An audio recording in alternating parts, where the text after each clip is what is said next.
Hello all, welcome to my fun little interview.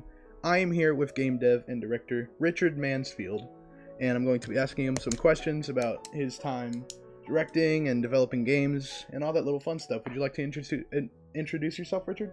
Very sorry. Sure. No, you're fine, Connor. It's a pleasure to be here. And just to recap, my name is Richard Mansfield. I work at Blackfield Entertainment, and there I have been involved in a variety of game dev projects for Cartoon Network, Warner Brothers, Nickelodeon, and beyond. Particularly with Steven Universe Unleashed Light, Teen Titans Go Figure 2, and a bunch of other games. A lot that were never even made or released. The most recent thing is we made for Blackfield Entertainment is Ink Inside. So across all of those, I've been involved in a couple of different ways, as director, as producer, and even game dev, like actually programming and sound effects. There's a lot to the whole process that I have been involved in, so have quite a bit of experience there that I'm happy to use to answer any questions. I feel like I'm underprepared now. I feel like I'm not asking enough. No, there's literally no such thing. One of your questions could be like, what's your favorite Taco Bell menu order? And I will literally tell you. And 100%, I still need the same experience to give you that answer. Without being now you got me curious. What is your favorite Taco Bell order? What do you usually get? Okay. 100%. You got to get 2 soft tacos, because, like, that's just. Oh, yeah, no, I get the soft tacos too. Yeah, at least 1, usually 2. I love the Mexican pizza, so I'm glad they brought it back. I'm a sucker for that. Mm-hmm. But their freaking basic combo burrito, their basic beef combo burrito, that thing is so good if you just add onions and potatoes to it, which they will let you do. It's not a crime. So here's me recommending their basic beef combo burrito with onions and potatoes. It is amazing. I'm trying not to curse. I like this thing so much. Okay, look, you can curse. Like, that's perfectly fine. It's probably going to be censored, though. Like, just for your information. Okay, fair enough. I'll try to save you a little bit on the editing. This is like a school project and all that, and I can't really have... It's for high school. I think they'd be pretty okay with cursing. I think so. I'll try not to let it slip out too much. But if it does, yeah, it's perfectly fine, man. Deal. If you want to, you can just censor random things I say to make it sound like I'm cursing. That'd make it more interesting. Like, what did he say? Yeah, exactly. It's like, have you seen that one video where it's that Adventure Time episode where Finn goes around hugging everyone, but they censor the word hug? Yes, it's so good. It's so good. I love that video. Did you see any of the Sesame Street episodes that people inserted random censorship to? No, I have not. Okay, after the interview, I can't post this Discord because of how incredibly wrong it sometimes seems, but it is so funny because it's Sesame I'd love Street. To see that, man. All right. Oh yeah, I'll queue up a video or two, but yeah. Let's go ahead and start with your general questions. Now, it is my belief that you started Blackfield Entertainment. That is correct. Yeah. What inspired you to do so? So good question. That's a great one. Unlike a lot of people that start in game dev, I did not start in game dev. I actually started as a person that worked in like video, specifically TV and movies and commercials. So Blackfield Entertainment was actually my production company where I started making mostly commercials for some very, very small brands to start. And over the years, I ended up growing that to work with like Toyota and Jeep, making some car commercials, really? But also some weirder. Yeah, it's nuts too, because a lot of people don't realize that some of those national commercials are given to smaller production companies like mine. And the hope was that they'll basically hire 5 of those companies, and then they'll pick the commercial that was the best one to actually make their commercial.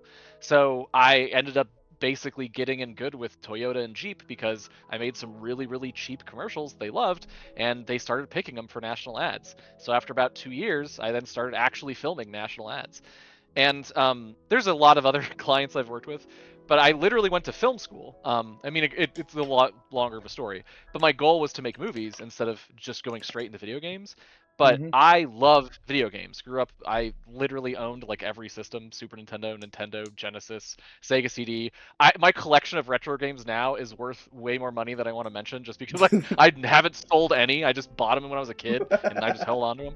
So what happened was, in the middle of working on a lot of video stuff for Blackfield, I also started working in VR, and VR was this kind of like merging between video games and some video.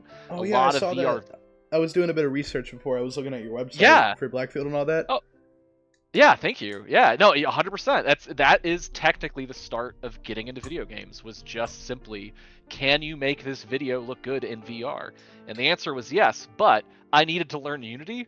And once I learned Unity, I was like, oh, people use this to make video games? Well, shit, I can use this to make video games. All right, that's a one censored. We'll have a curse counter. We'll word have a there. counter in the corner when I Yeah. edit this. Oh no. Well, I'm already off to a great start. So, long story short, a good friend of mine, a really, really close friend of mine, his name's Chris Graham. He started a company called Grumpy Face Studios, and he started making one game, which was called Wispin, and it was a huge hit on like iOS and Android way back in the day. I'm talking like 15 years ago now. And that launched his career into making a lot of mobile games.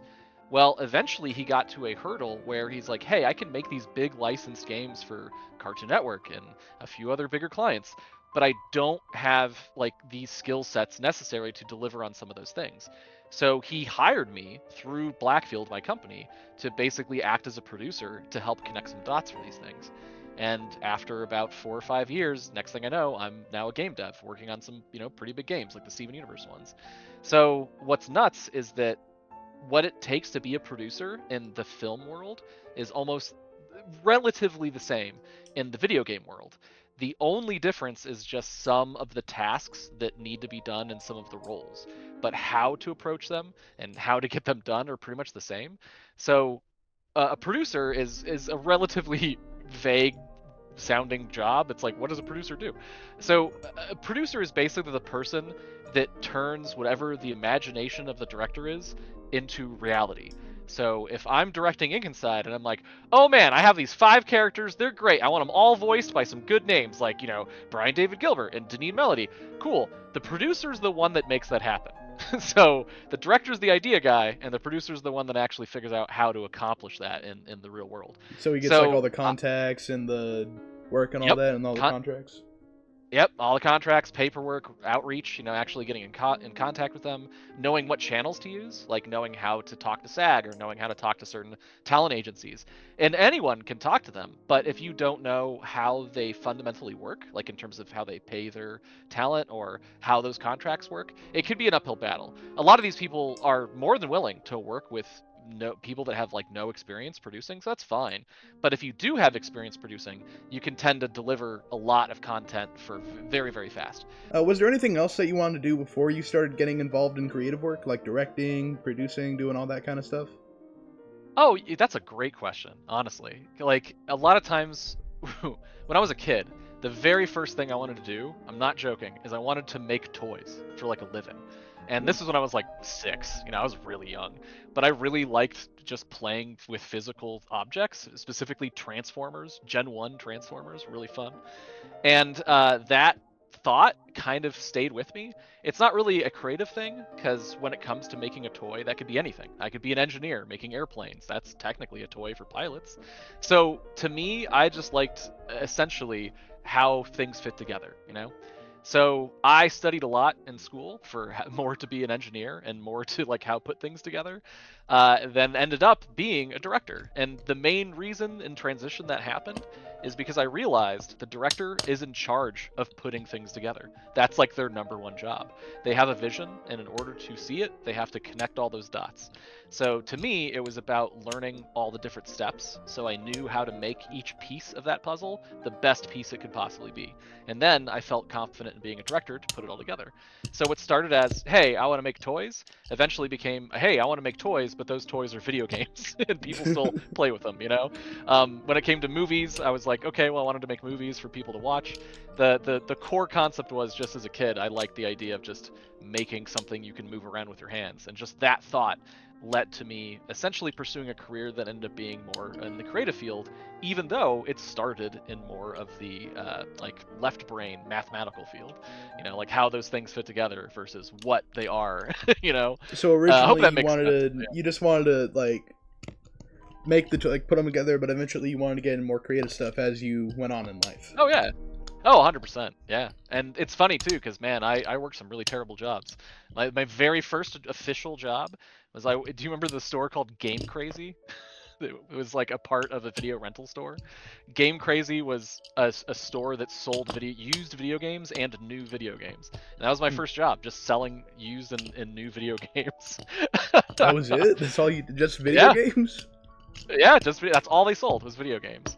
It was pretty interesting too because a lot of those stores just there aren't like many left. You know, GameStop is the only one I can think of, but there used to be a ton. There used to be several I know, different like stores. in like a couple of Goodwills, they have this like quote unquote like expensive part where it's like everything. It looks like Wii games in like a bulletproof glass case. Yep. We Yep. went Like a little hobby of ours. We go around garage sailing. We go around thrift shopping sometimes, like as a family, and it's a lot of fun. oh, nice. And Oh, we went dude, to it's a Goodwill blast. one time, and like I go over near the front counter, and I see like these Wii games are like very heavily protected, like all of the security measures. They do not want people to steal these Wii games, and I was like, what the hell? Yeah, that's news, but it does make sense. Every once in a while, Goodwill can find like a pretty valuable thing, and even though they'll still sell it for a decent price, the incentive to steal it is usually kind of high. So I still think it's kind of funny though, because I've never seen a Goodwill put Wii games in a glass case. So they must have felt it was valuable. It was like But if you it's went to literally like a gun store, like you know how they have all the yes. guns on display. That's exactly Oh what it was yeah. like. Yeah, exactly. It's funny because that's exactly what Game Crazy used to be. They had a wall of new games, and then they had all these glass cases of like their most valuable retro games. So we would show like, you know, the really expensive Super Nintendo games or, you know, the really valuable Nintendo games. But yeah, essentially it was no different than a gun store. Video games can kill. They can. That was an argument they used to make back in the day. Yeah, they They're like, oh, did. these kids, yeah, they play Doom, so they want to go hurt people. I'm like, yeah, that's completely not true. Like, I lived through the era of some of the worst, most violent games ever made, and they looked like crap, and they didn't inspire anyone to do anything mean. You know, I when remember blood. when I was like 8. You remember when Fortnite was like a really big thing and everyone wanted to Oh, play it? oh hell yeah, dude, yeah. Hold on, no, this Yep. is really funny because we were in the hospital. My grandpa was in the Oh hospital. We were no. all next to his hospital bed, and I was Uh-huh. like, I went up to my mom and I was like, "Mom, I want to play Fortnite." Like I had just heard about the game. We didn't have a console that could play it. We had a Nintendo Wii. That's what we had. Oh, damn. Like Dude, everyone had a Wii. I Yeah. loved my That's. Wii. I loved my Wii so much. Ever Oh since yeah. the day I lost my Wii, I've been wanting one. The closest thing I have right Oh now is a man. busted up Wii U. Ah, that's that's a Like it shame. still works. I mean, Like you could still totally play yeah, Wii games on it, but like the that's what I was, gamepad, the LED lights behind it are messed up. So like nah.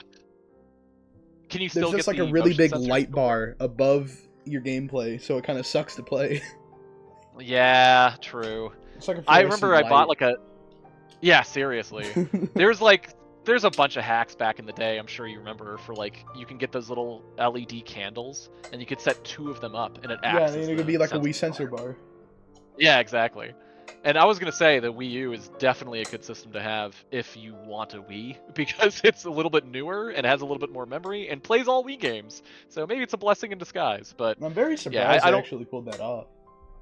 Like Same, I'm same. sure it's just like they just took Wii software, they just emulated it on there. But like I'm impressed Oh, they did almost that. same. It's funny too because Nintendo has a history of emulating their own work, and then all of a sudden they crack down on all these people making emulators, and then they're immediately like, "Okay, we're kidding. Emulation's legal. We I know mean, it. Sorry, I guys." can kind of see Yeah, like why, because it was official emulation they were doing, yeah, but that was like and it was for unofficial piracy and all yeah. that. Oh, 100%. And it was to play like their newest stuff. So I get why they cracked down on it. I couldn't agree more. Yeah, But especially what's when they did all funny, the Nintendo Switch emulators, yes, like exactly, Yuzu. exactly. But I'll bet in 5 years they come back and they're gonna be like, "Hey, those really cool emulators you guys made, can we borrow them for our own work?" You know, they'll make like the Switch 3, and all it does is emulate Switch 1 games, and it's based off the work these people I'm really did. hoping they just don't make a Switch 3. I think it's good to stop Yeah. at the 2. I mean, I get why they Yeah. wouldn't. The Switch itself is like I'd say it's peak Nintendo right now. I think they have a really good Yeah. console on their hands, but Could I'd love to see absolutely more agree. of the creativity the company's shown in the past, especially with like the Wii, the GameCube, the N64, Yeah, all that kind of stuff. I I think think they had a lot of creative ideas back then, and I want to see them lean more into that. same. And to that end, the Switch is, I think, the culmination of most of their creative ideas. You know, they took a console and said, "Hey, what if we have our Game Boy systems, you know, your 3DSs, your DSs, and then we have our mainline system, our Nintendo GameCubes, our Wiis, and what if we merge them?" So And instead of just having smush them two together. separate products, yeah, mush them together. That's what the Switch was. And what's crazy is that thought to do that on paper for like a business is insanity. It's pure insanity. But Nintendo not only had it, they did it, and it obviously was hugely successful. But they essentially took two completely separate products that they had massive income from, especially the 3DS. The 3DS, like Nintendo's bread and butter was handheld for the longest time. Even through the GameCube era, from the N64 through GameCube to Wii, they made more money selling Game Boys and Game Boy software than they did selling their Nintendo 64s and their GameCubes. So the Wii obviously took off, but they were still selling 3DSs, and the 3DSs for a long time still outperformed Wii's. So to take their best performing hardware, the mobile stuff, and to combine it with their least performing hardware, like, you know, at the time Wii and Wii U more specifically, takes a massive amount of courage. But they still did it, and they did it so well that now I completely agree with you. I think the Switch is one of the best systems they've ever done, and I I think they kind of know it. They, I really do yeah, that's miss why that they're making, era where they sold like yeah, every single year they'd make a new different type of 3DS. yeah, I do too, You man. get the It was getting 3DS and then weird the though. new 3DS and then the new Yeah, 2DS. when they did the DS, it was like just a flat brick. The Yeah, 2DS, I was that's what like, I was like, wow. okay, I think you're going too far there. Yes, I The think whole you. point Yeah, of exactly. the whole point of a 3DS is that you can just fit it in your pocket. How am I supposed to put this thing in my pocket? Yeah, it's like, oh, you can't just fit a full piece of paper somewhere on your person at all times. I have It's seen like, Have you seen that one image where like it's shown that you can put like in man's jeans specifically, you can put a whole Switch in mhm. your pocket? Oh my god. Yeah, I think you can. I That's think you yeah, you can. totally But can. I tried it. You can. You totally oh, can. oh, that's awesome. That Not is so much with awesome. the 2DS though. Anyway, complete sidetrack, but yeah, I think the Nintendo Switch is, they're on fire, and I think they should stop with the Switch 2 and then go right back to innovation, like you're saying. I'll be Yeah, surprised if they don't. Yeah. innovation is definitely their main selling point because like you got the Xboxes and the 360s, it's just Xbox One, Xbox One S, and then PS4, PS5, PS3. They're just Mhm. kind of going in the number. I really like what Nintendo's doing. I think they got a lot Well, of they know how potential in to. their hands. Oh, they always do. Nintendo's about just making whatever they do funner. And they have basically reached a peak that's going to be very hard to stay on, but they are, I think. But the only way to stay there is to try something new. What else can they do to make gaming fun and enjoyable and engaging? And the more they ask themselves that question, the more they end up with a result that defines the industry as a whole. Like Nintendo knocked out of the park with the Wii because of their motion controls.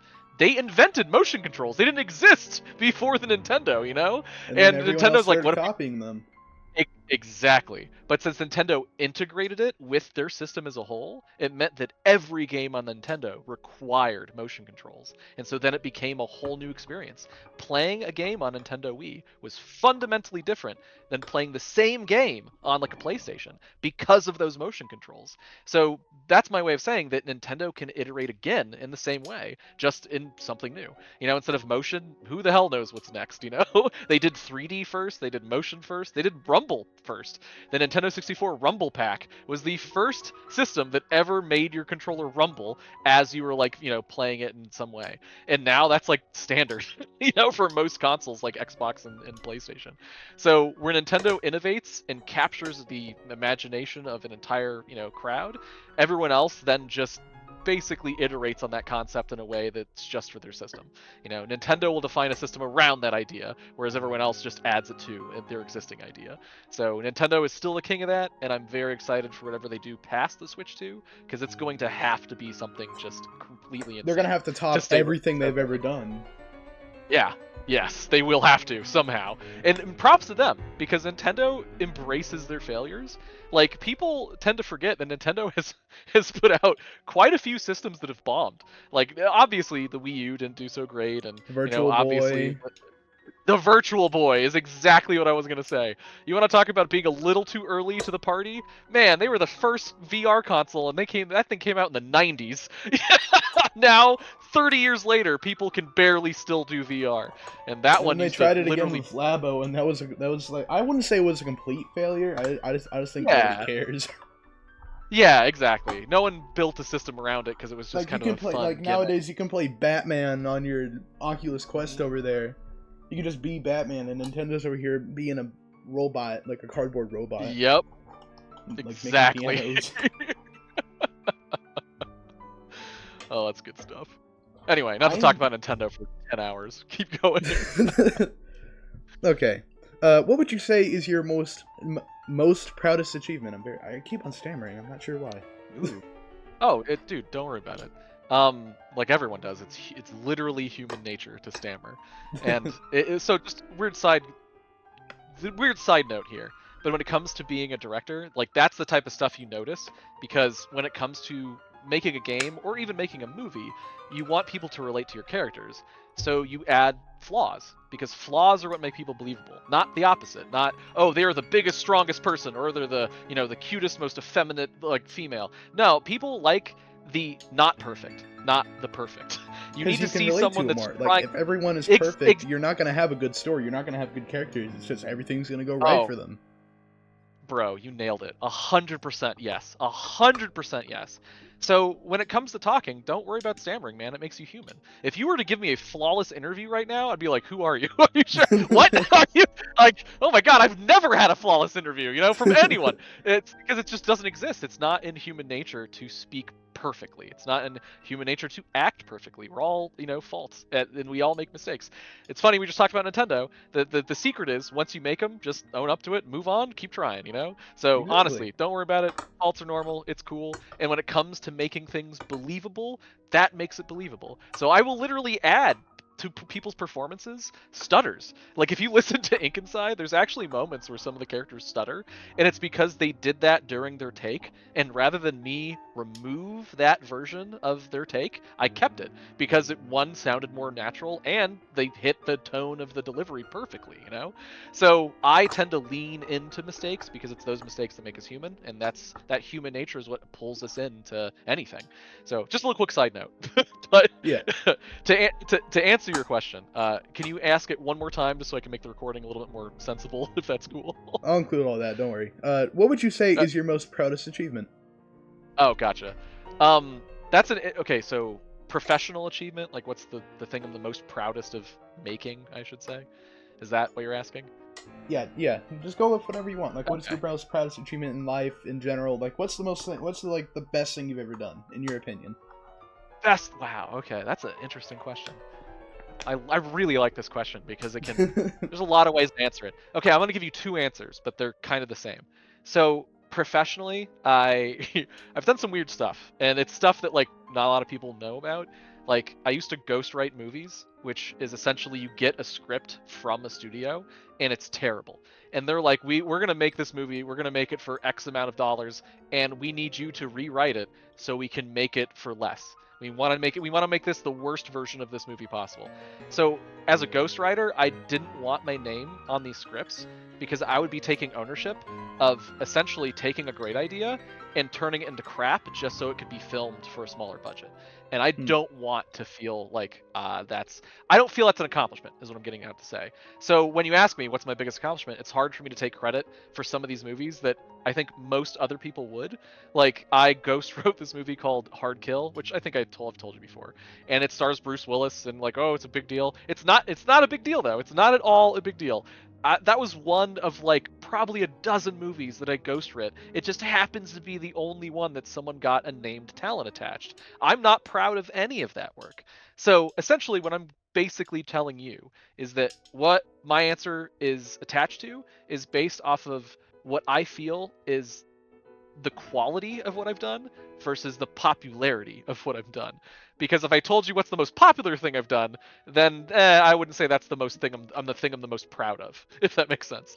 So that being said, uh, I'm most proud of making Ink Inside. Honestly, Ink Inside is a passion project of mine. I've wanted to make this for almost 10 years now. Like I originally wrote Ink Inside in 2015. That was the first time I ever thought of the idea. So getting it out and done is like the best feeling I can even begin to describe, and that's despite a lot of pain that I won't get into.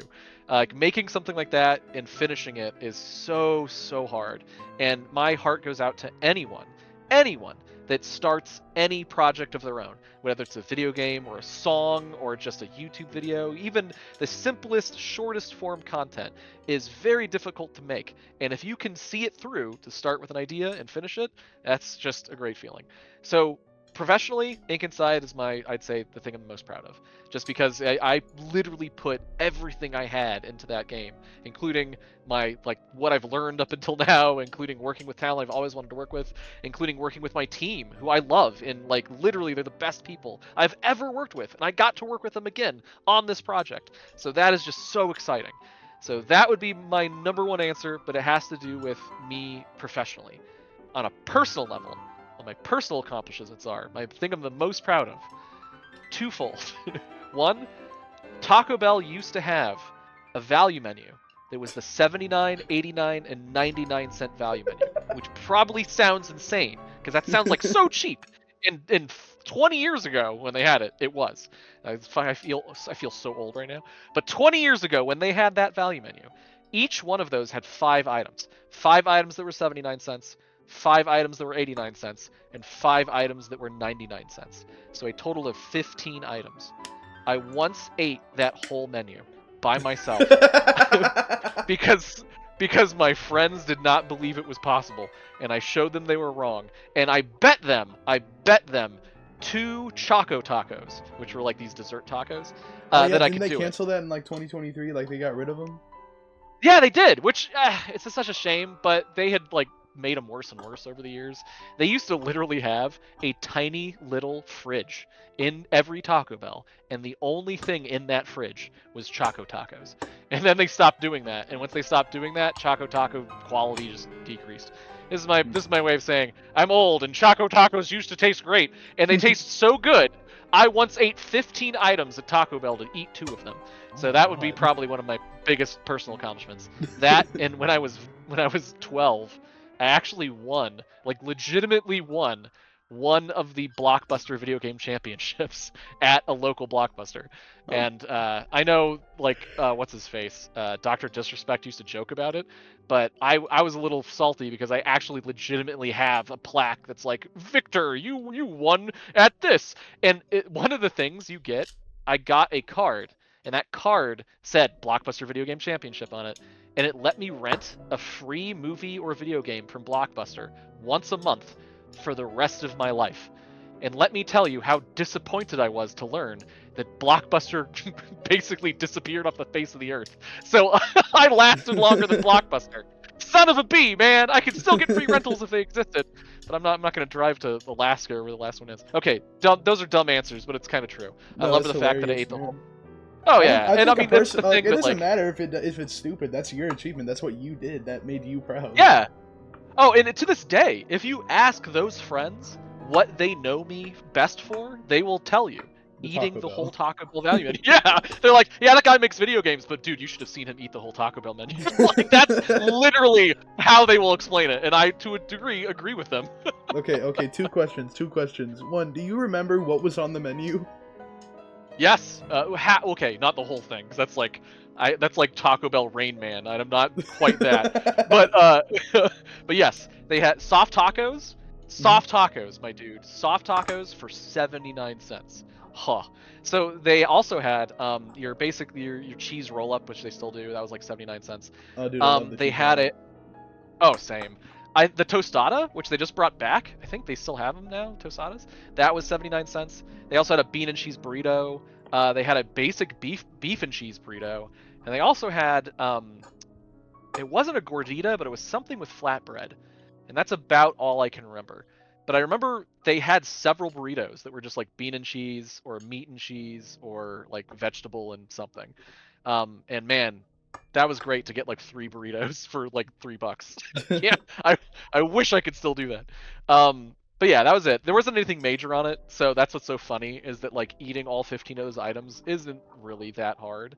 But man, when they bring you 2 trays full, and both of those trays are completely full of Taco Bell food, yeah, you feel like you're about to set on a journey. You know, that is an accomplishment to finish those trays of food. Okay. Second question. Do you think if they brung back the menu today, do you think you'd be Yes. able to do it again? I'm Connor. I'm not gonna lie to you. I would try. I would try so hard. I would train until I could. I'm not joking. If they brought that menu back and it was identical to what it was, and more importantly, close to the same cost, because I'm not gonna spend $70 at Taco Bell. Like, if it was close to the same cost, yeah, I would. I don't know if I'd be able to pull it off, but I sure as hell would try. Because as it turns out, what if they brought back the good Choco Tacos? oh, see, that's the right question. Because if they said, hey, we have these Choco Tacos and they're the same they used to be, I would literally, instead of like going to the gym, I would be going to Taco Bell to train in order to eat that menu so I could have those Choco Tacos. You'd be like that. No lie. You'd be like that one scene in Gumball where Richard is like eating food and exercising. Yes, which I have done before, and considering that character's name is Richard, I'm like I feel personally attacked. But that's why I love that character, because it's like, yes, embrace all of my own faults while still being dumber than me, but also loved. Everyone loves you, so that means that, you know what? When it comes to my own sense of like self-esteem, I feel pretty good because I'm just that dumb, and people still love me too. All right, or at least dumb enough to eat a whole Taco Bell value menu. All right, next yeah, question. continue. Let's see. Okay, who was or is your favorite person to work with? Is there anyone you were shocked, like absolutely shocked, baffled that you got to work with? Oh, there's a few people, I'm not gonna lie. I was very shocked to be able to work with Brian David Gilbert, but only because their schedule is so insane. Like, and so basically managing to get the time to commit to this project was just like, ooh, man, that's so cool. And that's more of like a talent thing. There's been some other people I've worked with in the past that I really found enjoyable, like way more than I ever thought I would.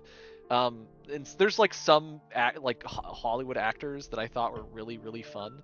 Do you know who Jason Mewes is? I guess, do you know who Jay and Silent Bob are from Clerks and all that stuff? It's probably a little bit older than your demographic. I feel like I should remember that. I feel like I should. You might be a little too young. They're like basically the original stoner comedy. Like, there's this comedic duo named Jay and Silent Bob, and they sit outside of a gas station essentially. You and said Jay and Silent Bob, and my mind went to the two robbers Yeah. from Home Alone. That's, you know what? That's not far off. Not gonna lie. well, the guy that plays Jay, his name's Jason Mewes, and I've worked with him 2 times on different movies, and I was really impressed by how hard he was willing to work on these movies. You know, he was kind of seen as this like kind of a loser, like he's not really an actor, he's just friends with Kevin Smith. But man, when he started actually trying to be an actor, he would dedicate himself to the script, he'd read all the lines, he'd have a whole movie memorized. And so when it came time for rehearsals, he was more prepared than like big name actors. So I used to see Jason Mewes school other actors on how to act when they did not expect it, and man, that gave me a lot of respect for him. But then again, at the same time, he'd go like do a lot of other things that made me not have respect for him. So it's hard to say that's a final answer. But my final answer is actually on a personal level. Some of the people I work with on my team, that is what makes me excited, because they are so talented. And don't get me wrong, I love what I write and I love how I make things, but I couldn't make them entirely by myself to the quality that they are now. Like, I might be able to pull off something myself, but it wouldn't be as cool as what it is with getting other people involved. And specifically, 3 people. Justin Booth, he's our art director. Justin Booth is the lead art designer for like every game that we made for Cartoon Network or Nickelodeon or Warner Brothers. So he learned the style of like every show that like CN has pretty much ever made, because we made games for it. You know, we made like a Gumball game, Gumball Mutant Fridge Mayhem. We made a regular show Oh game. wait! Regular Oh my god! Wait, show. Oh my god! I played Yeah. that game. Oh my god! I played that Yeah. game. Wasn't that fun? The beat 'em up Mutant Fridge Mayhem was so Dude, fun. I loved like, that so game fun. so much. Oh my Yeah, god. I don't know if you remember, but there was a high score on the leaderboard for the first stage that looked like it was hacked. It wasn't. It was me, because I found out an exploit to basically have it like an infinite super bar, and I used it God. before I patched it. So I kind of Did you guys make Kind Did of you guys make that one game where Richard's in his underwear and he climbs up the pole? No, we didn't. I wish we did, because that was so sad. Yeah, Be you like, get oh to my play as God. Thar though. Yeah, Richard would come in and just start punching things. He was like the brute of the of the group. Look, man, you gotta Yeah, understand. You gotta understand how like honored I am to even be interviewing you, let alone work on one of your projects. Because like, dude, Aw, thanks, man. I played Teeny Titans. I loved Teeny Oh, Titans. I dude. played it on I Yeah. played it on my Amazon Kindle growing up, dude. So this is like an honor. Oh, thanks, man. I appreciate that. We put a lot of love into those games, far more than what we were being paid to put into them. Like, They are really underrated. I loved playing that game. yeah. Thanks, man. I honestly couldn't agree more. Like, that's what showed me the art of video game design. Like, you can make something so good, no matter what it is, no matter how much is paying you, someone's paying you, you can still put forth the work to make something just fun and memorable. And we made sure to make sure that each one of those games were a game for that audience. You know, we did research into the lore, we did research into the characters, we just binge watched the episodes. Because of that, I fell in love with Cartoon Network content. You know, when I was a producer, I used to watch Adventure Time and let's see, Adventure Time, regular show, and Steven Universe. When they first aired, I was like, this is awesome. Cartoon Network's on a roll with these new shows. I can't wait to see where they go. But then 5 years later, I'm working on all of their games, and I now have an incentive and a reason to watch all of it. So like, I would sit down and just watch all of Adventure Time, or watch all of Steven Universe, or watch all of regular show, or you name it, Gumball. And after watching it, I would then go back to my job as a producer and be like, here are the things we need to produce to make this game as good as the episodes are for the same audience. And by watching them, I could then translate, okay, Steven Universe Unleash the Light, we're going to have these items, you can equip them, they make you have a little bit better stats, but each one of those items are going to be tied to various throwbacks to every episode ever made. You know, and so we're just going down this list of random stuff that from each episode that you can find and be like, oh yeah, that thing is in episode, you know, season 2, episode 15, and here's the lore. And so essentially what I'm getting at is, yeah, we worked on these games, but the reason they're so good isn't because we worked on them, it's because we loved working on them. We genuinely enjoyed the source material, we genuinely enjoyed making what we were making, and we did a lot of work to make sure what we were making was accurate. And that's just something that a lot of other people didn't do. So I'm proud to say that's my full answer is Justin Booth. He was the art director. He worked on so many Cartoon Network games. He learned the style of all of those shows. Adventure Time, regular show, Gumball. I mean, I could literally run down the list. If you can think of a Cartoon Network show, Justin probably did art for it. Powerpuff Girls even, you know? So getting to work with him to design the characters for Ink Inside was like literally a match made in heaven. I could get someone who has experienced drawing all of the Cartoon Network art, not just like one or two shows like you would get for a storyboard artist, but all of their shows together. And then he's in charge of designing characters that fit that vibe for me. Like, holy shit, that's like, you know, dream come true. So Yeah. Justin Booth, easily my biggest get. The next would be Chris Graham at Grumpy Face Studios. Like, Chris Graham is the director on some of those games, and I was the producer on a lot of them. So he'd get this crazy idea, and I'd figure out a way to make it happen. And what's nuts is that combination led to some really fun results. Like Teeny Titans, there's a really funny story that I used to not be able to tell you, but now I can. And it's the only time I think we'll ever be able to say it publicly. But I'm going to tell you right now. Exclusive. Yeah, this is awesome. Yeah, this is dumb as hell, but this for context, right? So we obviously got greenlit for Teeny Titans 2, and Teeny Titans 2, after Teeny Titans 1, was like, oh my god, you can use any DC character you want and turn them into a figure. And we're like, jackpot, we'll do just that. So we just went down the list. We just started adding every DC character we can imagine as a character in Teeny Titans Go Figure. And we then started getting weird with it, because once you go down the list, you then start asking yourself, well, what weird things can we add that's just for us, but we think, anyone who reads the comics would enjoy. So one of them was Alfred the Butler, like Batman's butler. See, he's a character in the game, because we were like, wouldn't it be funny if you could play as Alfred? So, and this was before like all the things making Alfred cool, like Gotham and all that stuff. Like we were the first ones that like, what if we made Alfred punch people? So the funny story is this: in us thinking about all the weird figures we could add, we started asking ourselves, well, what variants of Superman are there? There's like Dark Krypton Superman, there's Rising Sun Superman, there's regular Superman.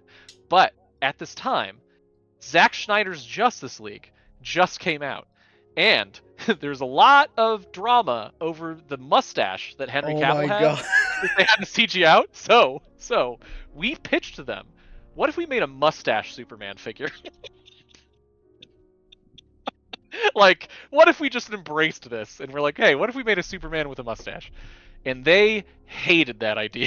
They were like, absolutely not. No, you are not allowed to do that.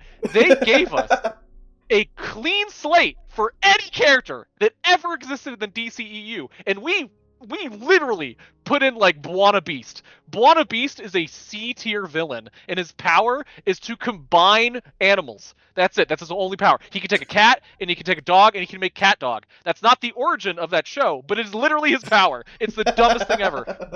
We put him in the game, and they're like, yeah, sure, whatever. But when we were like, let's put a mustache on Superman, they were like, no, we can't do that. So anyway, I don't remember completely. Didn't they give him a mustache and like? I haven't actually seen the show. I can't like how everyone that just like uploads clips. Oh of, yeah. Old not really old, just like DC cartoons in general. Oh yeah. There's like I think I know what you're gonna say. Yeah, there's one where like it's Lex Luthor and he's going around all these alternate. God, ew. Mm-hmm. He's going around all these dimensions, and it's Superman. He's a dad, and I'm like 50% sure he had a mustache in that one. Yep.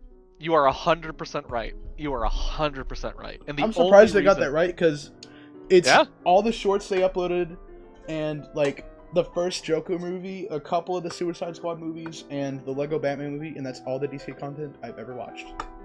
Wow. I definitely do gotta get more into it. I know like it's beloved by all, but dude, I fucking love the Lego Batman movie.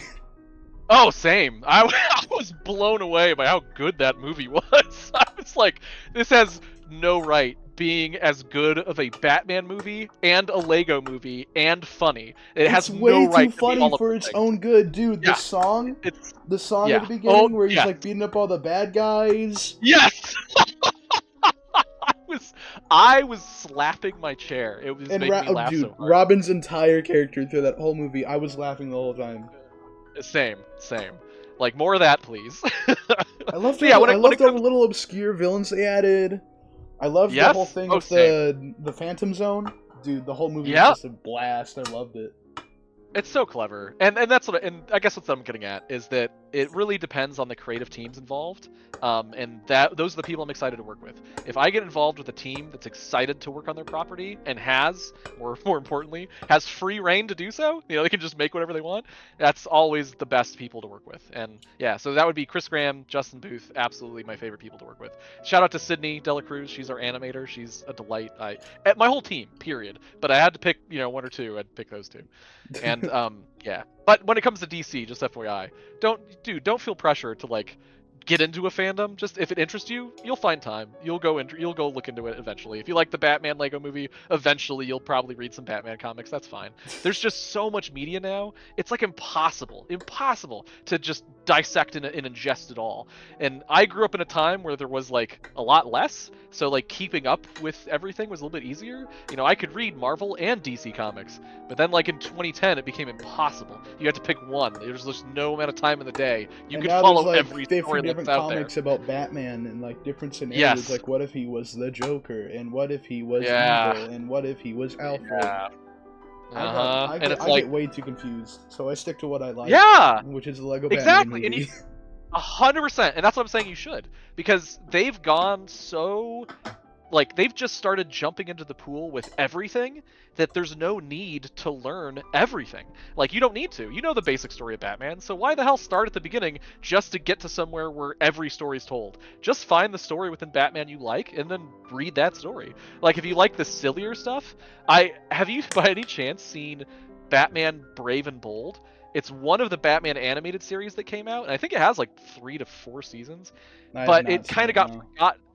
Okay, so I'm bringing it up because a lot of people crapped on it because there was the Batman animated series in the 90s, which is a little bit more like gothic and dark. And then Hmm. right after that, they did the Batman, which was more kung fu and action oriented. It was like more fight scenes than anything.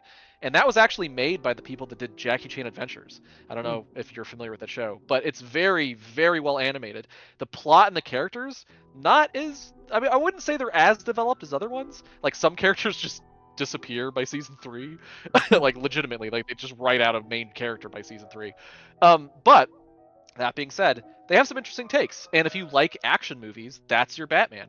But if you like comedy and like a sense of action, but with some like other parts of the DC universe, the series they did after that, which is Batman the Brave and the Bold, was that. It was basically like a golden age Batman who is very similar to Lego Batman, and that like he's a good guy, but also he just like sings and does stupid stuff while he, while he beats up bad guys. Hmm. They captured that vibe and then added it to like the bigger DC universe. So Batman Brave and the Bold is about basically I would say a slightly toned down Lego Batman who isn't a kung fu expert. He isn't, well, he is, he beats ass, but he's not this action oriented show. It's not a dark show. It's lighthearted, it's funny with action elements, with DCU elements. And honestly, if you could just forget Batman being Batman and just enjoy the world that Batman exists in, that show ended up being really funny. Like, a lot of the episodes in Batman the Brave and the Bold made me laugh. To this day, I'm surprised they got on the air. Like, some of them are so insanely deep with like the jokes that I think censors were not paying attention. The But thing is, anyway, like, how I feel about Batman, I like a bit of both. Like, I love, like, yeah, I love seeing him in the Justice League, like all those cartoons. yep, I like his little serious character, and everyone's always arguing about him having everyone's weakness. I think that's a really cool, yep, um, storyline they got there. But I do yeah, like I do too. I do love me a bit of comedy. You know, I Oh definitely hell like. yeah, I don't think I could watch a single movie that isn't like a horror movie without a yeah. bit of comedy. Like, you gotta have some comedy in there. You know what? I kind of agree with you. I kind of agree with you, and that's saying that from a perspective of loving like all movies and all content, But personally, yeah, I like a little bit of humor there. It breaks up the monotony of anything else. Like, you can make the best drama movie ever made, but if it's all drama, by the end of that movie, you're like, okay, this is boring. That's But if why you can break I it, don't really like shows like Grey's Anatomy or Law yes, Special Unit. I get yep, so Law and bored Order, watching them. And that sucks yeah, because we used to live in this house we called the Tin Can, and it was this very okay. small trailer. We had no Wi-Fi. So what we had to do, we had to download shows off of Netflix. Like, we had to go to like our grandma's house, and we had to go and download movies with their Wi-Fi. We come back, and they had these little iPhone plugs that you like plug an HDMI cord to, and then plug your iPhone in, and then it displays on the TV. So my mom would just install like dozens and dozens of seasons of like Grey's Anatomy and Law's New Order, and that's all we would On watch. That is all we would watch. oh, And it was bro, hell. I'm gonna sorry. be completely honest. It was That's hell. Yeah, that's brutal, dude. That's brutal. You It need you totally need is. some comedy. You Yeah, need you comedy. need Yeah, Bill, because I mentioned before, like, it's all about realism. Like, the universe provides natural comedy. Like, a lot of things happen that are just funny. Yeah, not everything is You might not be. serious.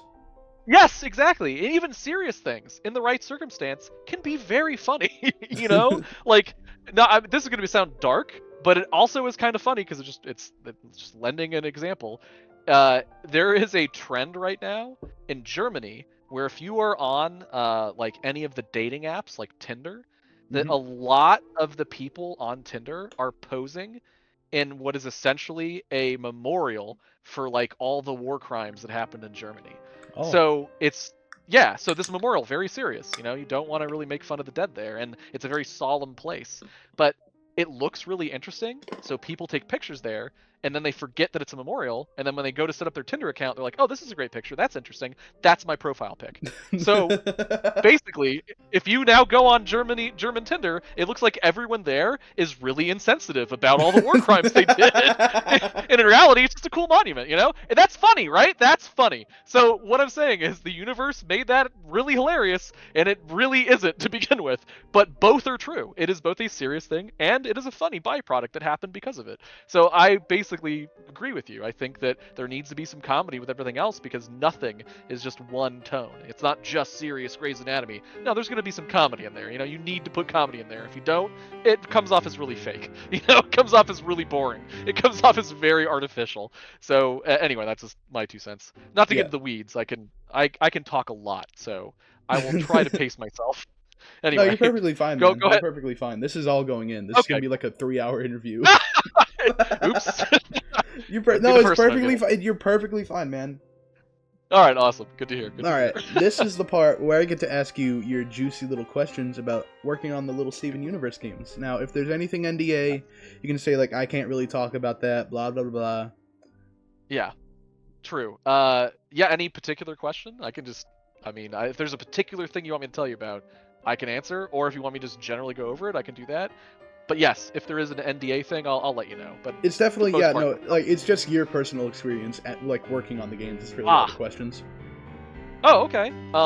Yeah, it's interesting because I'm a pretty big fan of Steven Universe. If I had to pick my favorite Cartoon Network series of all time, I might have to pick Steven Universe.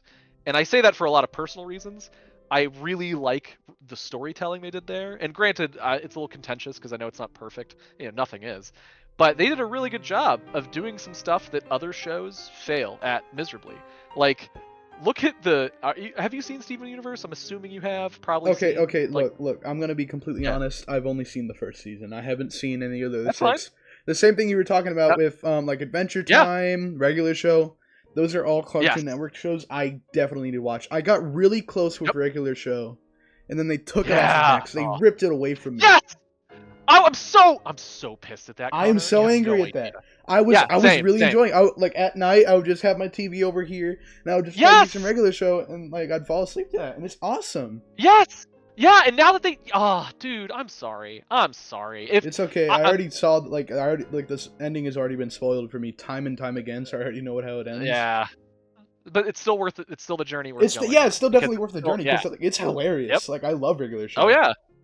And also, this isn't NDA anymore. I can tell you, they're making a movie, so that isn't the ending. There's gonna be more. They're making another regular show movie. Yeah, they are. 100%. Oh, dude, holy shit! Yeah. Excuse my language. This is all going. I'm gonna have my own swear jar here in a bit. Yeah, it's all good. It's all good, dude. I did not know that. Oh my god. Yeah. Yeah. Did they tell you beforehand, like, hey, we're gonna make a regular show movie? And like.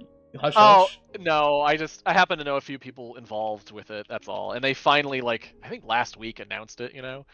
I think it was last week or maybe the week before. It's relatively new, but it got kind of buried under some stuff. The big thing is that it might actually be more than a movie. It's really hard to tell. All we know is that it got basically quote-unquote revived.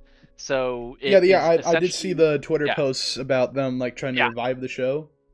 Yes, from my understanding, they're either going to be making a very short series, 6 episodes, or they'll turn that 6 episodes into a movie.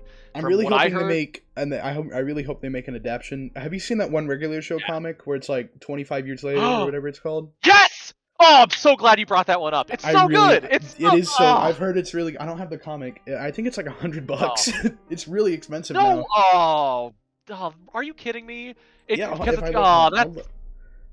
Oh my god! 1 second. All right, if you want. I mean, no, not that you need to. It just blows my mind how rare and valuable some of the older comics that Cartoon Network was making got. Yeah, it's I never would have guessed in a million years that would happen. Used $111. If you really like same with all these other regular show ones. This one, Volume 3 regular show comics are $70, dude. What? Oh, Yeah. fuck. I'm just looking on Pardon my Amazon. French, It but, might be like more or ugh. less expensive on eBay. That just upsets me because I have like a lot of these just on my bookshelf, and I'm like, I don't want to sell them, and also like they should Dude, be don't sell valuable. They them. Do should. not sell them at all. Yeah. Oh, I'm not. I have a very hard problem selling anything I buy after I buy it because I'm like, I bought it for a reason. I want to hold on to it. Might as well. But that being said, yeah, you never know. Anyway, I'm just chatting. But long story short, yes, there's a regular show revival. There's another Adventure Time thing in the works, and there's another one. I think actually they're going to be doing another Gumball in some way too. Oh yeah. They leaked. Yeah. The episode names got leaked. Leaked. Yeah, that's right. Dude, I Forgot. am unbelievably hyped for this. I love It's Gumball. pretty exciting. And it's Yeah, very hard for me it's- not to curse ugh. because I love Gumball and I Oh, have no. to curse I- to express myself and Oh, express how much That's I just love the series. I love the characters, dude, and the yeah. fucking lore. The Oh art- my god, the lore. Yeah. Oh, dude, the lore is so good. The And lore it's like, is unbelievably amazing, which you Yeah. do not expect from a show like that. yeah, But yet that's it works so well, and the lore is so Yeah, dude. cool. Yep. And I Could not remember agree more. the season finale. Spoilers for Gumball if you haven't seen it. Oh, Have you seen the last episode where like it leaves you on a cliffhanger where Rob gets sent back to the fucking static world? So it's funny you say that. I haven't. I have not. It's like I am really so hard. sorry. I'm unbelievably sorry. No, Oh no, my god. no. I know, dude. I know what happens. I just literally haven't watched it because I haven't felt like I can watch that. I think it happens Like, around I the know- end of the rewind thing. Yeah. I think so. I think that's when it happens. I've seen like everything else. It's just that episode I've like avoided because I was like, I don't know if I can deal with this. But that being said, it's just yeah, regular shows way the lore there is you just don't expect it. You know, it just comes out of nowhere, and then all of a sudden it becomes character development. It becomes like this bigger universe that you're a part of, and man, they lean into it so well. Yeah, That, like all those by three the time- shows, like Gumball, regular show, you do not expect the lore there. Yes, Okay, exactly. well, exactly. I can't really say the same for Adventure Time. Like you definitely expected some lore there, considering Yeah. there's 10 seasons. Oh, exactly. They just took a while to get to it, you know? It's like Yeah. season 1 through 4 was like, look at these wacky adventures these kids go on. And And by it's season fucking- 5, they're it's like, the all of those wacky adventures have like consequences. nuclear bombs, like Yeah. And I say all Oh, this, man. and I say I haven't watched the Adventure Time show. That's because I watched the recap Foot of a Parrot did, because I love Foot of a Oh. Parrot. And I like, dude, when I heard Oh, he was yeah. voice acting in the game, I was like, dude, I gotta play this. Yeah. And now I'm in it. And Oh, really that's cool. you know what's funny is that I should have mentioned him as one of my like favorite things to work with because man, so Foot of the Ferret's never done voice acting, like officially. Really? But you've heard his videos. His Yeah, I've videos heard are he's got amazing. some good voices. Exactly, He's right? got some So vocal cords. that's what I heard. I heard his videos and him doing great voices, and I was like, this guy's a voice actor. He just doesn't know it. So Ink Inside was his first role ever, and man, he did like really effing good in my opinion. And it was fun to work with him too because I was literally like, man, I need to cast you in more things because you are very talented as a voice actor. But you know, likewise, man, you I still have your audition tapes because they just bring a smile to my face. I do not Not like that- those. and I mean that- I've looked at acting Dude. 2-3 years later. I do not like them. Dude. You committed. That's what's so important. Is you need to just. There's no shame in it. You might feel like you could do better now, but seeing that shows you how far you've come. And recognizing that, you can only get to where you are now by starting where you started. So don't feel ashamed. You have to start somewhere, and that's where you started. But holy crap, you delivered. Like I know you might feel a little embarrassed about your performance. It's so Especially good. with the It's mic so- quality, dude. I don't know if you Oh, played the game don't worry compared to about like everyone else. Like you can hear Stick's No. voice, and it's just like, ow! Like almost everyone's mic was crap, including some professional voice actors. I literally spent so long trying to clean up everyone's audio. The only time I couldn't really spare is on like yours and a few others. I'm still planning on going back and cleaning up a bit more, but it's such a tiny thing that I have to prioritize some other stuff like, you know, hey, a new game mode and like, you know, oh, new updates. But once those are done, dude, I'm going to make sure your performance sounds just as Thank good as everyone God, else's. man. Yeah. I agree But I'm though. gonna be It's honest, a little off, but I really don't want people to see me with my crappy Yeah. mic and my crappy voice acting. yeah. going, No, "Whoa!" not crappy voice acting. No. You sell that character, man. It's not crappy. I promise you. The only thing that's crappy is the quality, and that's on me. You gave me a quality recording that was better than a lot of other people that gave me their recordings. Like, there's someone on our Kickstarter that gave me their version of their VO that was so bad, I had to spend like weeks cleaning up 7 lines that they read. That's it, just 7 lines. So, like, I was like, oh my god. So the point simply being, yeah, I'll clean yours up too. I cleaned it up a bit, but just not all the way because I couldn't spend 3 extra weeks on just a couple voice lines. I Yeah. still care about it, but that's the hard part about being a director is you have to pick and choose your battles. You know, you have to pick the Like overall. you gotta have your priorities, Yeah, like bug fixes, yeah. updates, and all that. And like you Oh can yeah. like There's just do the itty bitty stuff when you can. Yep, exactly. There's always something that's going to be needed that gets done, and it's just about prioritizing the most important of those things. And to me, what's important is the overall quality and experience of the game, and that is going to take priority. So certain tiny little bits of quality, while are still on my radar, because I'm like, I want to make everything perfect if I can, I just unfortunately don't have enough time to get everything to be perfect. So it's not just you're not like a yeah, AAA studio. You don't really have the time to do that. You're like exactly. Oh like a yeah, little and baby, dude, like a little even baby working oh, on your game. yeah. And well, that being said, even AAA studios, same problem. Same exact problem. You could have Really? infinite money, but you never have infinite time. And that's the biggest problem, is that no matter how much money you have, you need time to make a game good. And a lot of studios do not want to spend the time to do it. They're just like, I'd rather hire 70 other people to get a crappier version done sooner, rather than 50 people and twice the time to make it good. Yeah, and So for then me, with the whole thing with yeah, time, there's a whole thing with like crunch. I don't know if you've seen this video. Yep. Do you know who Noodle is?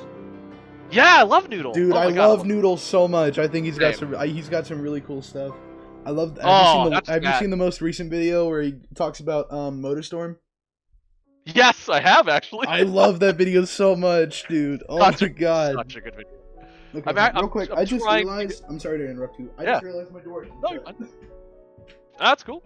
Shut it down if you want. There we go. All right. Let's continue. It's What were you saying? well, one, I love Noodle. Two, I really want to get them basically to be a part of Ink Inside in some way, either like playing it or reviewing it. But I'm trying to get them tangentially related because I think they'd enjoy it based off of everything, all of their videos, you know? Yeah. Same thing with Foot of a Ferret.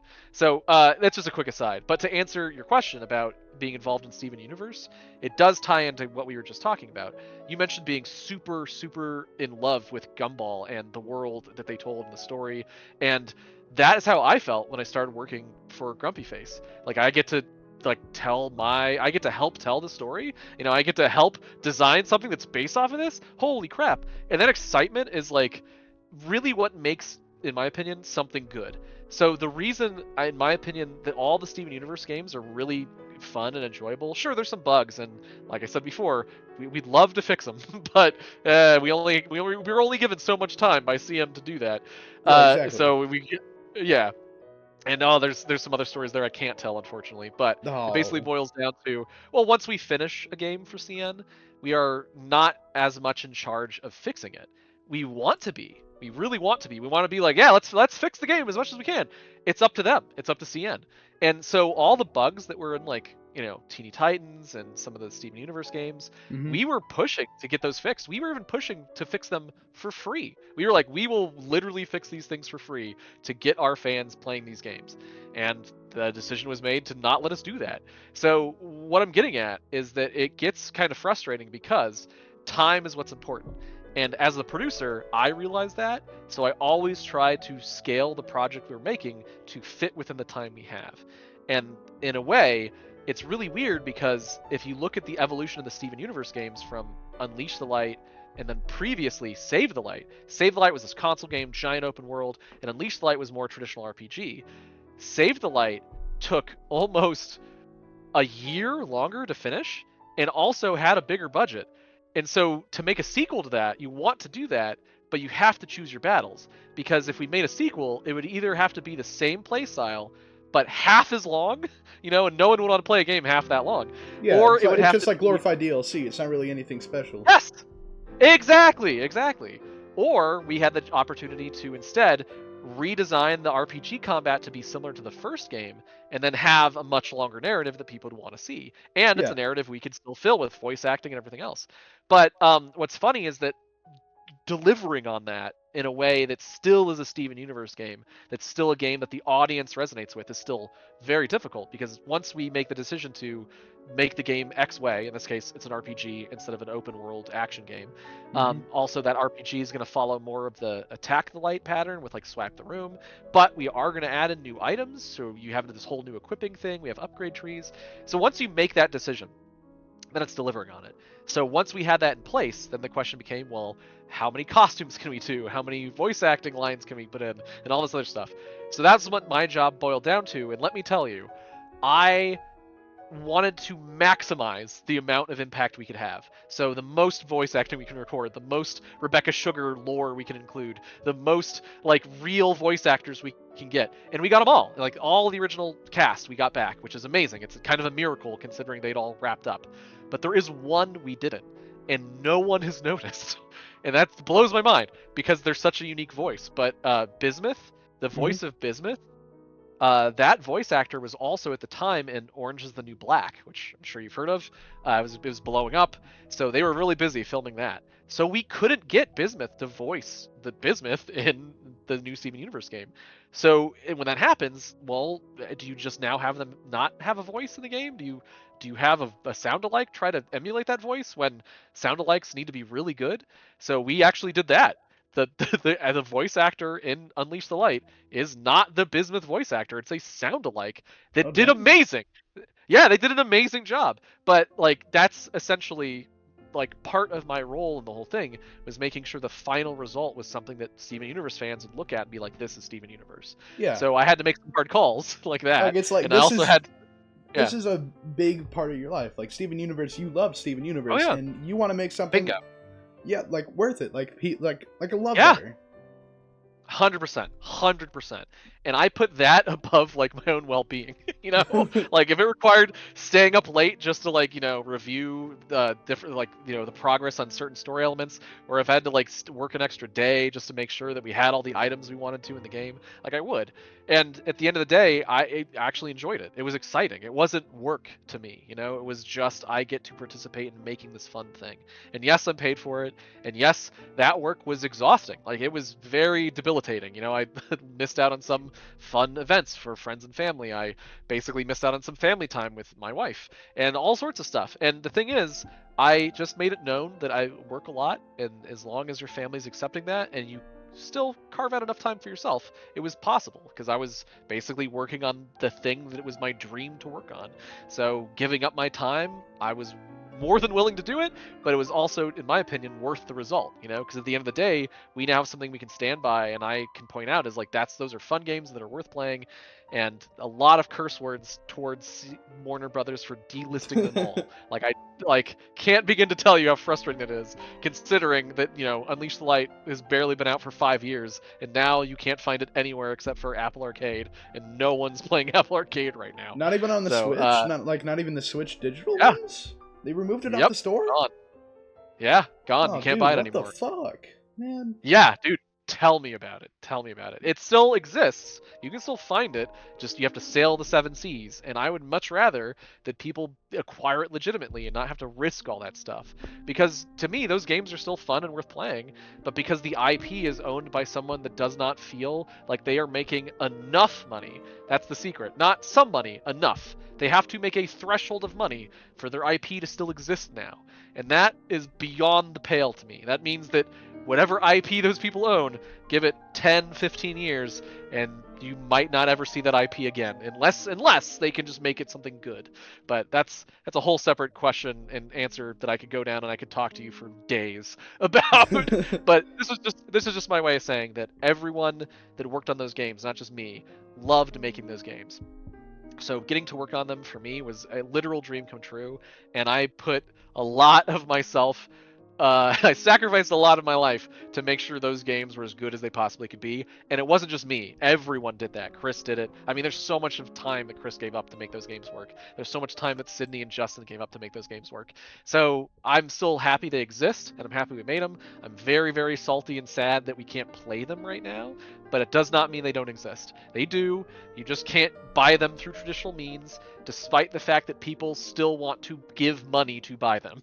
Sorry, you're going to have to get them for free now if you want to play them. Oops.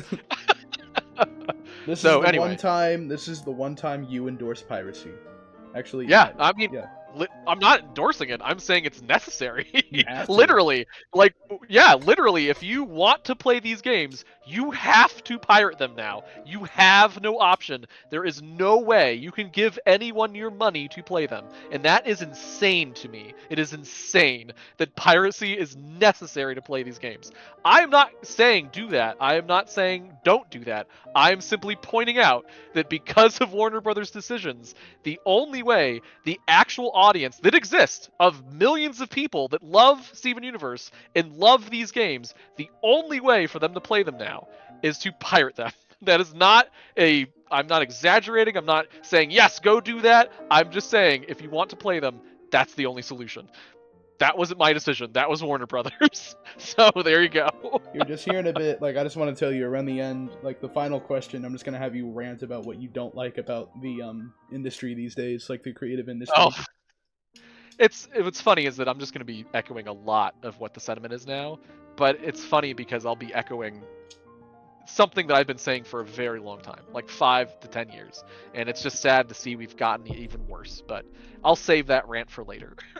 Like Yeah, said, that'll be like the final question, because I know like a lot Deal. of people that work in the industry are going to have a lot of strong emotions, and I think it's really important to get that message more out there. Like, just let people know, like, hey, these people fucking hate this and they don't like it. Yeah, I could not agree more. And it's funny. It's because, like, yeah, I'll save the answer for the rant, but I have some really good stuff to say, and it's frustrating because it's very much damaging to these pieces of content that these people are making. They own the rights to Gumball, but literally are incapable of making good Gumball. You know, it's Yeah. not just Gumball. Maybe the new series is great. I don't know. But when you start taking away stuff that people have made because it makes you money instead of making that IP valuable still, well, then there's just a matter of time before that IP isn't valuable. It's not good. I know So anyway, a lot I'll of save that people for, got really angry about the whole Warner Bros. Coyote versus Acme thing. Yes. Oh, dude. Yes. Big time. They literally invented a new screening. So when a movie comes out, you basically get invited to screenings. Screenings are here, you can watch the movie ahead of time with the crew, with the cast. You get to review it. You'll have screenings for the press to see it ahead of time to get reviews. You'll have screenings for like big name investors that maybe you want to jump on board to like get the next sequel made. So screenings happen normally all the time. There's a billion different versions of them. Mhm. Because of Roadrunner and Acme, they invented a new type of screening, which is called the funeral screening, which is this movie is done, but it will never be released, so let's all watch it so we can see what we made that no one else will ever see. And they had several of them for Acme, Warner versus Acme. And That's apparently, it was... What's crazy is it was so good that a lot of the press that were at these screenings were like, I'm still going to write a review, it's still going to be positive, and it's a fucking crime that this movie cannot be watched by anyone else but me. Like, pardon my French, but that is a warranted use of the F-bomb. That's perfect. Yeah, dude, man, I just told you can curse, but it's going to be censored. Yeah, deal. I'm just trying to, again, make sure you don't have to censor out too much stuff. Dude, I'm going to have so much fun editing this. You have no idea. All right, cool. Good. I'm glad to hear it. Because one thing I really don't get, and I really don't like, there's a lot of people on Twitter, and I know Twitter is a fucking war zone right now, and I hate it. And yeah, I gotta move to Blue Sky, dude. Yeah, we haven't looked back. When it comes to conversations and just like interesting stuff, Blue Sky is so much better. And it's such a shame because Twitter used to be amazing, But like, I'm not gonna point to politics. I'm just gonna point to the fundamental changes that Elon Musk made to the way Twitter works. You know, he changed the way the algorithm prioritizes stuff. He changed the way that posts are counted towards popularity. He cares more about the views. Yes, changed the name, changed so much about it that it's not the app that it used to be. It used to be Twitter. So people still use it, I think, out of instinct and this memory of what it used to be versus knowing what it is now. And what it is now is not. It just feels like they just show you ads for whatever they want you to see versus like finding content that you want to engage with. Blue Sky's a lot better there. I've had a lot of fun on Blue Sky. Highly recommend that. But I really love. My favorite part is the block lists. You can just like You get a Yes. big list. Oh, It's so worth it, dude, because you can get like all the fucking yeah. assholes out of there. Yep, big time. And the opposite's true too, which is the follow list, which is just like, oh, it's the starter packs, so to speak. The starter packs are like, oh yeah, I'm really cool, interested in animation. I'll follow this starter pack. Boom. Now you got like 15 people on your timeline that are actually posting cool shit. So yeah, I think Blue Sky's an evolution of what social media on like Twitter style social media can be, and the reason people are moving there is because it's just a better product. That's it. Politics aside, Twitter is now It's something just that is better. it's just, Like yeah, it's just something people don't want. Yeah, if people want features that Twitter used to have, they go to Blue Sky. It's that simple. You know, if all yeah. of a sudden Burger King had Big Macs, I'm pretty sure people that used to go to McDonald's would then go to Burger King. It's that simple. Anyway, more questions. I have a little. I do have some time left, but not like a ton of Uh-oh, we time. I have gotta go about through 40, these fast. yeah, I have about 45 minutes left, but I'll promise you a Oh rant at the god. end. Oh I'll say god. all the good stuff. Yeah. Alright, then I really gotta go fast. I got like 8 more questions left. That's still about like halfway through or so. But yeah, I'll try to get a little more succinct with my answers. Alright. But go for it. Okay, what was your favorite part on working on the 2 games, both Save the Light and Release the Light? Favorite part? Okay, legit talking to Rebecca Sugar. That's obviously a fan's dream come true, but getting to actually work with her in a creative way, let me see the way her brain works, like creatively, and Mhm. she's a genius, like 100% creative genius. It was a pleasure working with them because they can see a story in such a big way, and being able to just add my one stitch to the tapestry that's like this giant story that they want to tell is like an honor. And working with them was great because we got to free bounce off some ideas. They got to even suggest some mechanics for the game, and we were like, yeah, we'll look into that. So that was by far the funnest part. And not just that, but like what's crazy is when you get to work with other creative people, when you're very young, you tend to want to compare yourself to others, right? And you compare yourself to others in terms of how good, quote unquote, you are compared to them.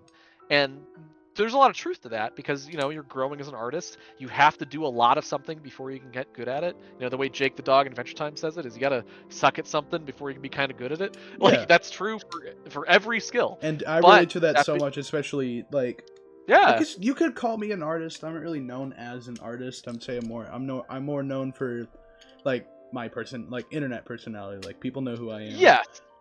That still makes you an But artist. And it still makes me an the person artist. But, Yeah, it does. 100%. like I'm in a bunch of servers where like a bunch of people will post their art. I'm like, dude, this is so fucking good.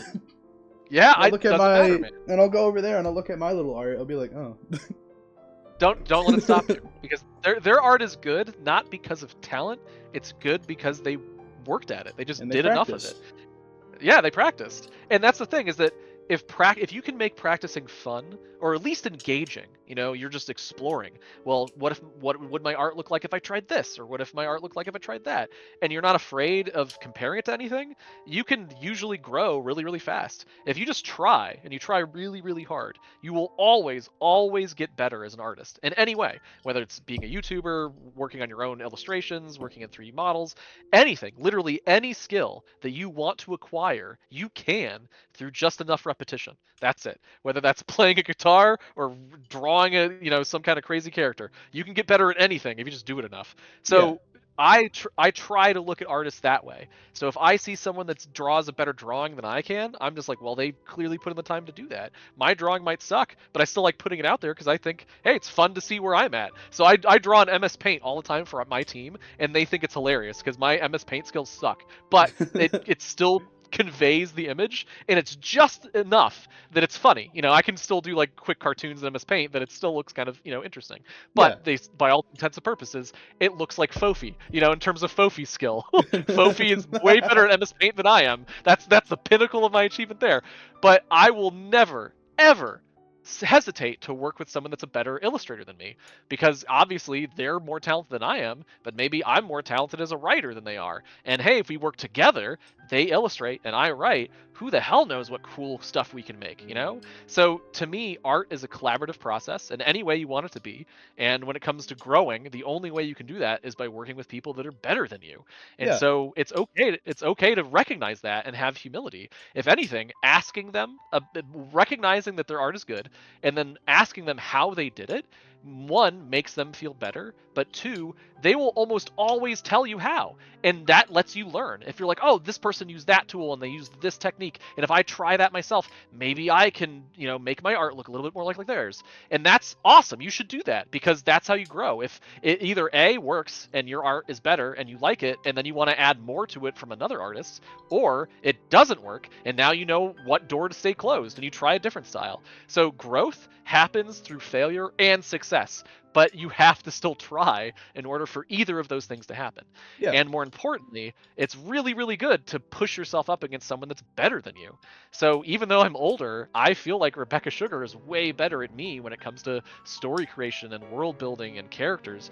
So like getting to work with them was not only rewarding because I felt like I got to work with someone I like, it was rewarding because I got to better myself. I saw the way they approached, a story, or they approached a problem, and got to like compare it to my own and build off of it. And it was really, really interesting because it's rare to get to work with someone that's so high up the ladder like Rebecca was, that it was nice to be able to learn from what I would consider to be as the best. Yeah. So to me, that was the number one thing. And here's a quick side story for an example. Working with them on Save the Light, so the second game, Mm-hmm. they had this really cool idea for a mechanic where once you build up enough of a relationship between your characters, that you could have these little like mini games that would be like a side story for just those characters. Like they would talk to each other and then you'd play a mini game about something they did. So like you'd pick Lapis and Peridot, and then if you played with them enough, you'd get like a little side story about how they went on an adventure with Pumpkin, and it would be a mini game with Pumpkin. And that's like such a cool idea. It was just beyond the scope of what we had time for, unfortunately. But I loved the idea of building a relationship to lead to something. Kind And of then, like Metopia. I think Metopia yes, does that really well. yeah, they absolutely. We actually took that concept and added it to Ink Inside. Like literally, because Rebecca Sugar was pitching it in Save the Light. It's been in the back of my head since, and we put it in Ink Inside. And in Ink Inside, you hold B to sit down and rest, and Mhm. every time you do that, it basically adds to a meter where it detects what you've. This is all behind the scenes. You don't see this. It's all like Yeah. invisible, but it detects what stuff you just did with those characters. So if you're playing as Stick and Traff and you just beat the first boss, it'll log that. And then, oh, did you also see that cutscene with Queen Princess? It'll log that too. And then, just randomly, one of the times you sit down to heal, it might actually trigger a dialogue conversation with where Stick and Traff talk about that. They'll talk That's about so Queen sick. Princess. They'll talk about the boss. Yeah, right? So this is my nod to Rebecca Sugar, but in a way, it also makes the characters and story building of Ink Inside a little bit more organic. It doesn't force the player to just, you always have to go through this cutscene at this moment, which is something we've been struggling with, because we want to give you a lot of lore and build the characters, but the only way we can do that is by stopping the gameplay to give you that narrative. So pacing is very hard to do in an RPG like that. So one of the ways we basically sped it up is we made a lot of that narrative just it's subjective. You might not get every piece of story because you just didn't go through one way of the game. You didn't beat a certain boss a certain way, or you didn't go to some area that was after a side quest. So you'll never see this little like lore drop about like Detective Fuzz and his backstory or something, Yeah. So to that end, it made it so the game's a little bit faster to go through, but also really, really content rich if you want it to be. And that was 100%. That would not exist if it was not for Rebecca Sugar. And I would also not exist if I didn't feel like I could learn from Rebecca Sugar. If I was like, oh, I could do better, then I never would have put that in there. Instead, I try to keep myself humble, and I recognize how her accomplishments absolutely are impressive and what I can do to learn from them. And because of that, we had some cool stuff in Ink Inside, and I can say that working with her was the coolest part of the whole project for all of Unleash the Light. And I would say to a part Teeny Titans as well, but oh my god, working with the voice actors for Teeny Titans is like a dream. They're so fun. They used to do little shout outs at the end of their sessions where they Mhm. were like, oh yeah, the group at Grumpy Face, have fun guys. Oh yeah, Blackfield, you guys rule. It was just always nice to get the team all excited and hyped, That sounds So so nice. anyway. Oh my god. Yeah, it was pretty fun. But yeah, so yeah, there's my answer for the best part of working on that was essentially Rebecca Sugar and working with people that I could feel I could learn from and better myself at it, which is, as an artist, what you want to try to do to make yourself a better artist. And Yeah. once you do that enough, it gets kind of hard to work with people better than you. So that's all I'm saying. I'm not trying to toot my own horn here. I'm simply saying, like, working with Rebecca was a dream and very right time, right place kind of thing. So Yeah. Okay, next question. This is the final question for Steven Universe stuff. What did you take away from the experience of working with the game? Like, on the game with all the coding and all that, working with the people, was there anything you took away from it? So what I took away. It's funny because this is gonna probably tie into my final answer. What I took away from that was, number one, passionate artists will make passionate content. And I think the reason people like those Steven Universe games versus the other Steven Universe games is because they feel the passion that went into it. We were very in love with the show, as we were in love with all the shows we work with, Teeny Titans, regular show, you name it. And the amount of work we put into all of those games is the same as we put into the Steven Universe ones.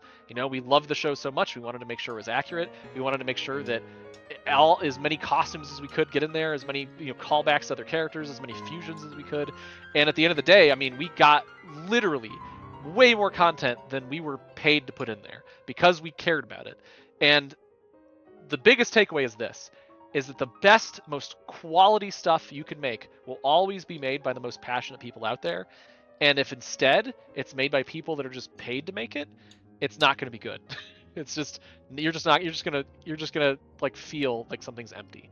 Like, you And gotta have, it's like, when you're making a game, you gotta have that fun in it. You gotta have, like, this is gonna be yes, so yeah, cool. You gotta have that passion yep. in it. Otherwise, it's just gonna come up as, like, empty.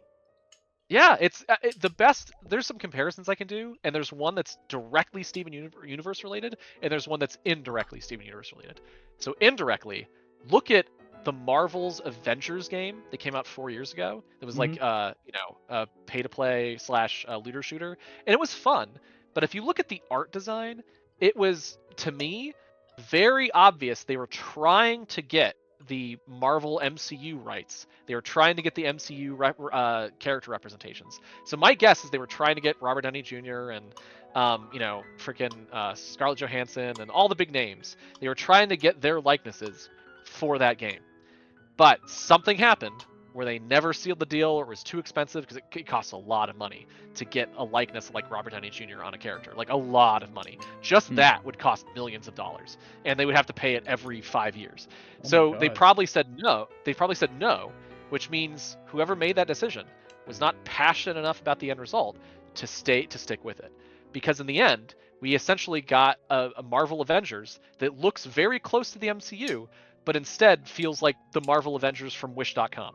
It's like none of the costumes really work, none of the characters really look right, and you can see that now, especially when you compare it to Marvel Rivals.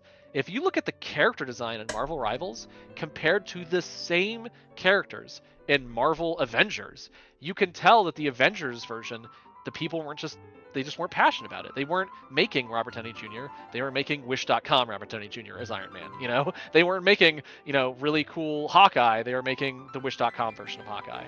And then you look at Marvel Rivals, and the character designs, the illustrations, it all shows that the people that did it cared, and they nailed it. They did something that's very hard to do in a big way. On the Steven Universe side of things, like, I think you look at Unleash the Light, and sure, there's faults with it. Like I said, nothing's perfect. But you compare that to the other game that came out at the same time. It's funny because this game was a Steven Universe game that came out right. It technically was developed during the first season of Steven Universe, and it came out after the last season aired. Because they paid to have someone develop it, and they shelved it for 5 years, and then unleashed it 5 years later when it didn't make any sense to. So this game, I think, was called like Steven Universe and the something storybook. I can't remember the name of it though off the top of my head. And it came out the year before Unleash the Light came out, and everyone that played it was like, this game does not make any sense. That was the #1 complaint. They were like, this game, lore-wise, doesn't make sense. when does it take place in the narrative? Is this a real game? Like, people are like, why did this game even come out? And the answer was that they made it like 5 years before it came out. It was made by a team that wasn't very passionate about Steven Universe. They just took a paycheck from CN and made the game, which is fine. But they didn't tie in lore. They didn't tie in other elements. They tried. They tried as hard as they could based off the information they had, but they didn't go the distance because CN wasn't willing to pay them enough to do it. So you have this game made by people that aren't passionate about Steven Universe that was then shelved by a company that wasn't passionate about Steven Universe and released at a time when basically Steven Universe is at its peak. You know, the movie just came out, the series just ended, Future was like huge, Rebecca Sugar is like, you know, this big icon, and you release two games, one made by passionate people that got to work with those, like, everyone involved, and two people that weren't passionate, made by people that weren't passionate about making it. And of course, the game was passionate gets noticed. And this is not to diss on that other Steven Universe game. I understand the complexities of what went into making it. I know, because we also made a Steven Universe game under the same complexities. And it simply boils down to the passion of the people involved. And I think that we pushed a little bit harder and got a little bit lucky and managed to make a really good game. And the other team either wasn't as passionate or didn't get to push hard enough. It might not be their problem at all. It probably isn't, you know, because a lot of times you're fighting studio decisions, you're fighting publisher decisions, and sometimes you just have to say yes to something you would never say yes to because you don't have the power to say no. And at the end of the day, the takeaway is that Steven Universe is at its best when the people making it really, really, really don't have anyone else controlling them to make it, you know? And you either have the passion or you have basically a bad outcome. So Yeah, and it's really, I think yeah, that's I'm mainly trying to say why. something. It's really hard to say this entirely without breaking NDA, is what I'm saying. I think But that's mainly why indie games specifically, like a bunch of them are beloved because they have so much passion. yes, It's dream, like it's yep. people's dream to make that kind of game, and when they do, they want to put It, like a shit ton of work into it and a shit ton of passion and yeah, all that. 100%, dude. 100%. And that was my big takeaway, is at the end of the day, the quality of the game that you make is almost entirely based off the passion of the people making it. And in indie games, all you see is passion. And now in AAA, all you see is money. People were paid to make the game. They didn't want to make the game, you know? So you get like Suicide Squad Kill the Justice League. No one wanted to make that game at that company. They wanted to make another Batman game. They wanted to make Arkham Batman whatever. They didn't want to make Suicide Squad blah. And so because they were forced to make it and they were forced to do something against their skill set, you get a game that even went on sale for $4.99, people aren't buying it because it's just not the experience they want to play. No one wants to play Captain Boomerang and your number one weapon is a gun. It's Captain Boomerang. You should have a fucking boomerang, you know? But they had to make it a looter shooter, so let's just kill all the character lore in the DC universe and give everyone guns. The Killer funny Croc, thing is, he's got a gun. they totally could have made the boomerang thing work. Yeah. Yes, 100%. And what's funny is that once you start working with these companies, you start realizing that a lot of the decisions that end up in AAA are because of executives, not creatives. You get an executive team that basically said, okay, people that make all the Batman Arkham games, you do a great job making these Batman Arkham games. We don't want any more Batman Arkham games. We want a looter shooter. Okay, so what should we do? Make a Batman looter shooter. Oh, well, Batman doesn't use guns. That's not our problem. Okay, no one in Batman uses guns. We can't give a gun to Robin. We can't give a gun to Batgirl. We can't give a gun to Batman. If we do any of that, it's not Batman. Well, that's not our problem. Figure it out. Okay, well, what if we did a Suicide Squad game where they have guns? Sounds great. Do that. So that's literally I'm not saying that's how it went down because I wasn't a part of that process at all. But I have been a part of several other processes that happened just like that. And at the end of the day, you're basically taking the passion that this creative team has, the team that they have to make that passion reality, and you're telling them to do something different. And that will not lead to a good game. You need passion now. So that's what I took away from Steven Universe, is that without passion and when people get in the way of it, you're only going to get whatever's filtered afterwards and hope to God it's good enough. So that was my biggest takeaway, is that work hard, make the cool stuff you can. It's hard to be an artist because a lot of time what you make isn't going to be appreciated. A lot of times what you end up making might not even get seen, but that's okay because it's not about the audience. It's not about the popularity of what you're making. It's about the quality. And if you can make something that makes you happy and you can make something that makes just one or two other people happy, well, dude, that's like the best feeling in the world. Yeah. So that's, to me, what it's about. And that's basically literally what Steven Universe taught me, is that you work in this for passion, not for profit. And if you are going for profit, you will never be happy with what you're making because you're just going to be doomed to making whatever executive above you is telling you to make. You're going to be putting a gun into the hand of Captain Boomerang instead of being like, duh, this should be a boomerang. You know, like, jeez. Like, they could have just put a laser sight on his boomerang. That would have been hilarious. Like, you know? Like, there's so many ways they could have made that work. But anyway, I don't mean to complain, but yeah. All right, that's a very long answer. Completely fine. Yeah. Okay, now we move on to the part I'm most excited about. The Ink Inside questions. These are all the questions about 8-Bit's game that him and his team worked on. Grumpy Face and Blackface Studio and Entertainment worked on. Yes. Oh, and real quick, Richard, I'm gonna let you self promo here a bit. Do you want to just give a quick summary about your game? Sure, I would love to. So, Ink Inside actually started as a pitch to Nickelodeon to make a TV show. Like, we basically started with storyboards and a whole pilot.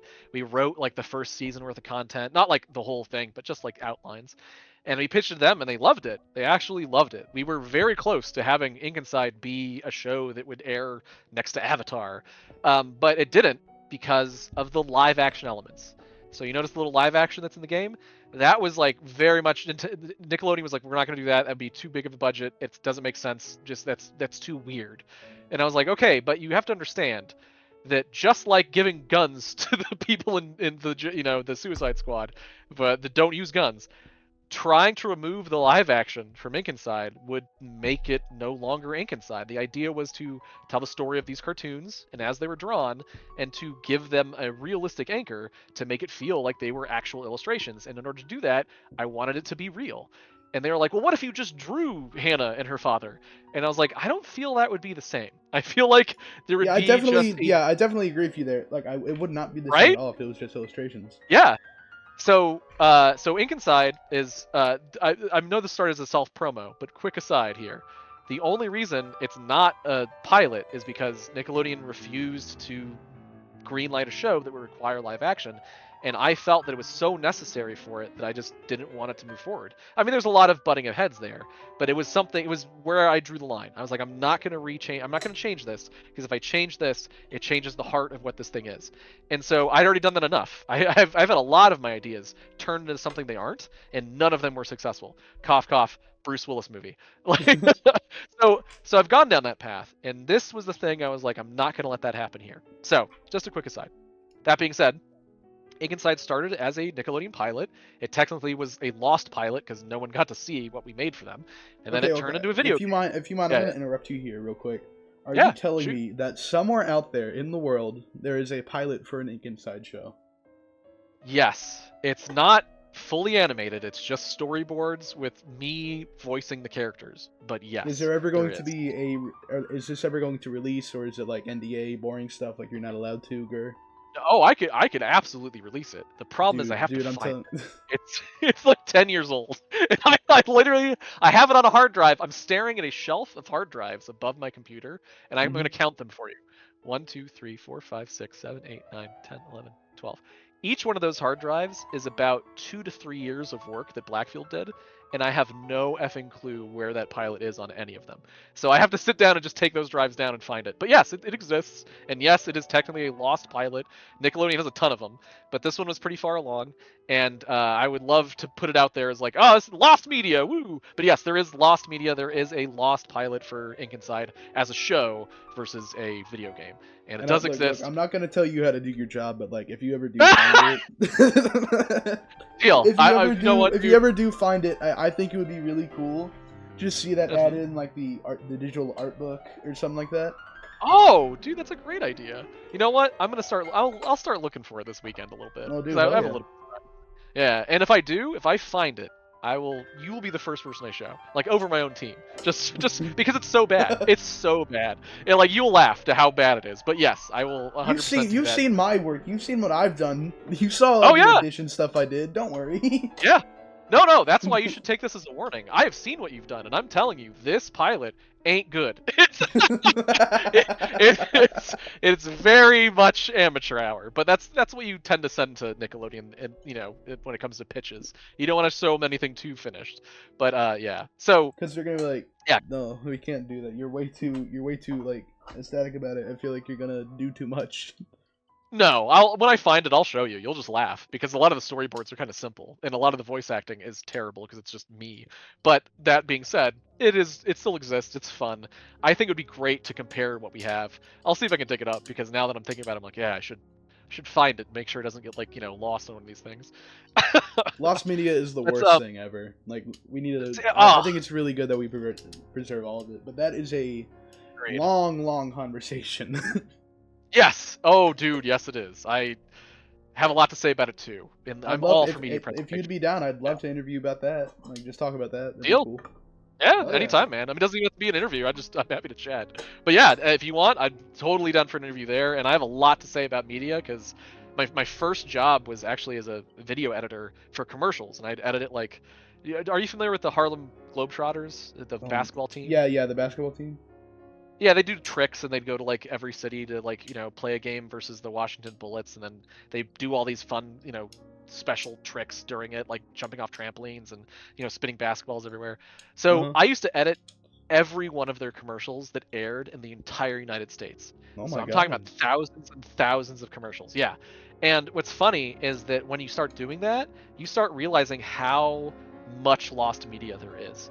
There are so many commercials that I cut together and made that have literally disappeared to time, don't even exist. Products I have made, like literally a month of my life were dedicated to making a commercial for one product, and that product doesn't even exist, let alone the commercial I made for it. So it's really fascinating to see just how much stuff is temporary. You think it's gonna last forever, and then 10 years go by, and all of a sudden it's forgotten to time. It's all gone. Like I haven't. Yeah, like Blockbuster, like Blockbuster Video, man. I won again lifetime subscription to renting their stuff, and now there's not a Blockbuster that exists I can do that at. I never thought that would exist. So yes, I have a lot to say about lost media. Separate conversation, but I would love to talk to you about it because it's obviously a huge thing nowadays. And oh man, Big I have a lot to conversation. say about Big, a lot of yes. stuff. Okay, let's With go that ahead and being move said, on yeah. to this next Well, let me question. How was? Oh, yes. Oh, go ahead.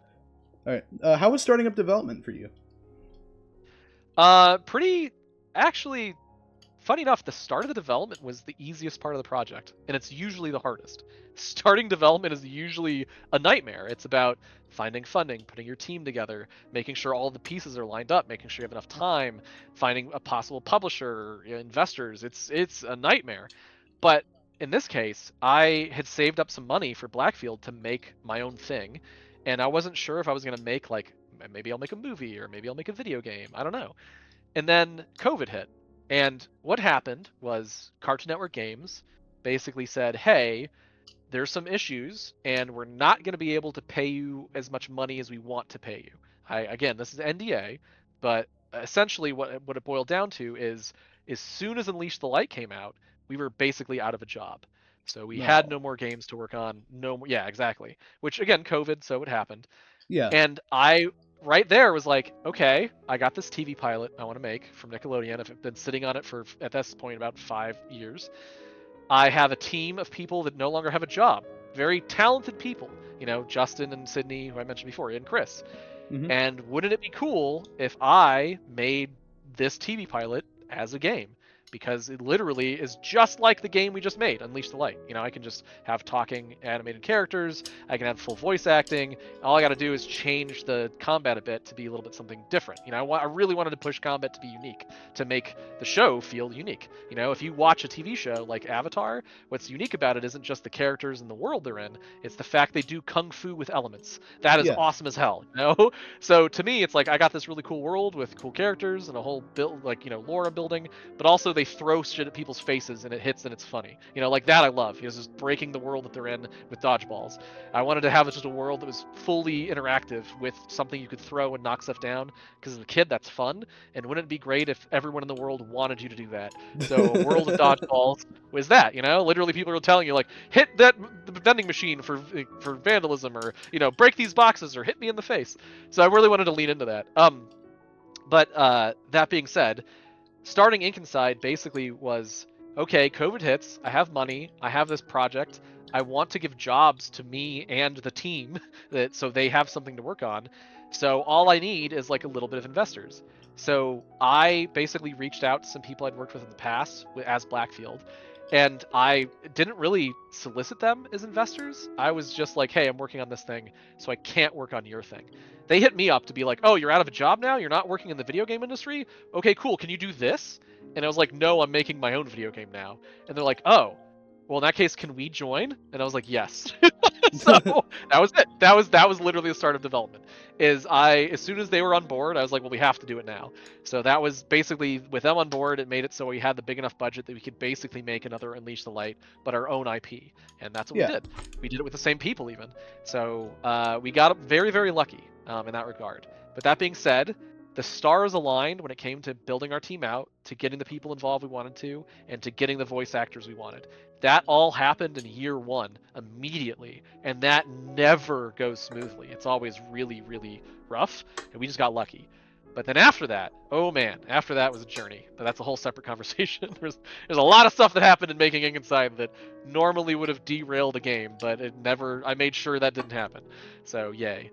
But yeah, development started pretty quick, since I already had the pilot, plus a team that didn't have a job. To me made sense. Let's make them have jobs, and let's make this pilot into something fun. And here we are now.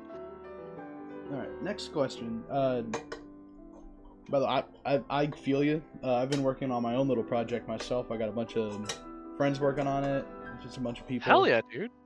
Yeah, you mentioned it. Yeah, dude, I completely get what you're talking about. Like, starting from scratch completely is fucking hard. Yes. Yes, it is, dude. And coordinating. Super hard. Like, super hard just coordinating between teammates. Like, even if you're all great at what you do, working together to make sure that all works together is a whole other thing. That's like a whole other thing that some people's job is. Like, literally their job is project manager. Like, figuring out how to tie those ends together. So, yeah. But learning... But, yeah, you gotta start somewhere, right? So, exactly, you're just learning, and as painful as it is now, it'll be easier the next time. Every time. So that's what I tell myself, at least. Yeah. Alright, these next two questions are relatively the same. So what would you say... well, I'm going to combine it into one question, if you don't mind. What would you say the best and worst part of working on Ink Inside was? Ooh, that's actually a great question combined.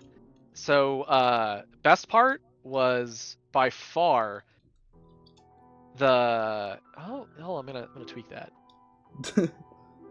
Okay, so the best part was bringing the characters to life, and that is always like, I 100% know you're going to experience this soon, because you're already making your YouTuber persona. I see your art updated like all the time. It's amazing. So just keep going, man. You'll eventually get to a spot. Much, no, yeah, no. No, of course. I mean, like, that's why I call you an artist. You're obviously iterating and making art. That's awesome. Like, so just keep going, and you're gonna find your own voice, and it'll be fucking awesome. You're already on that path.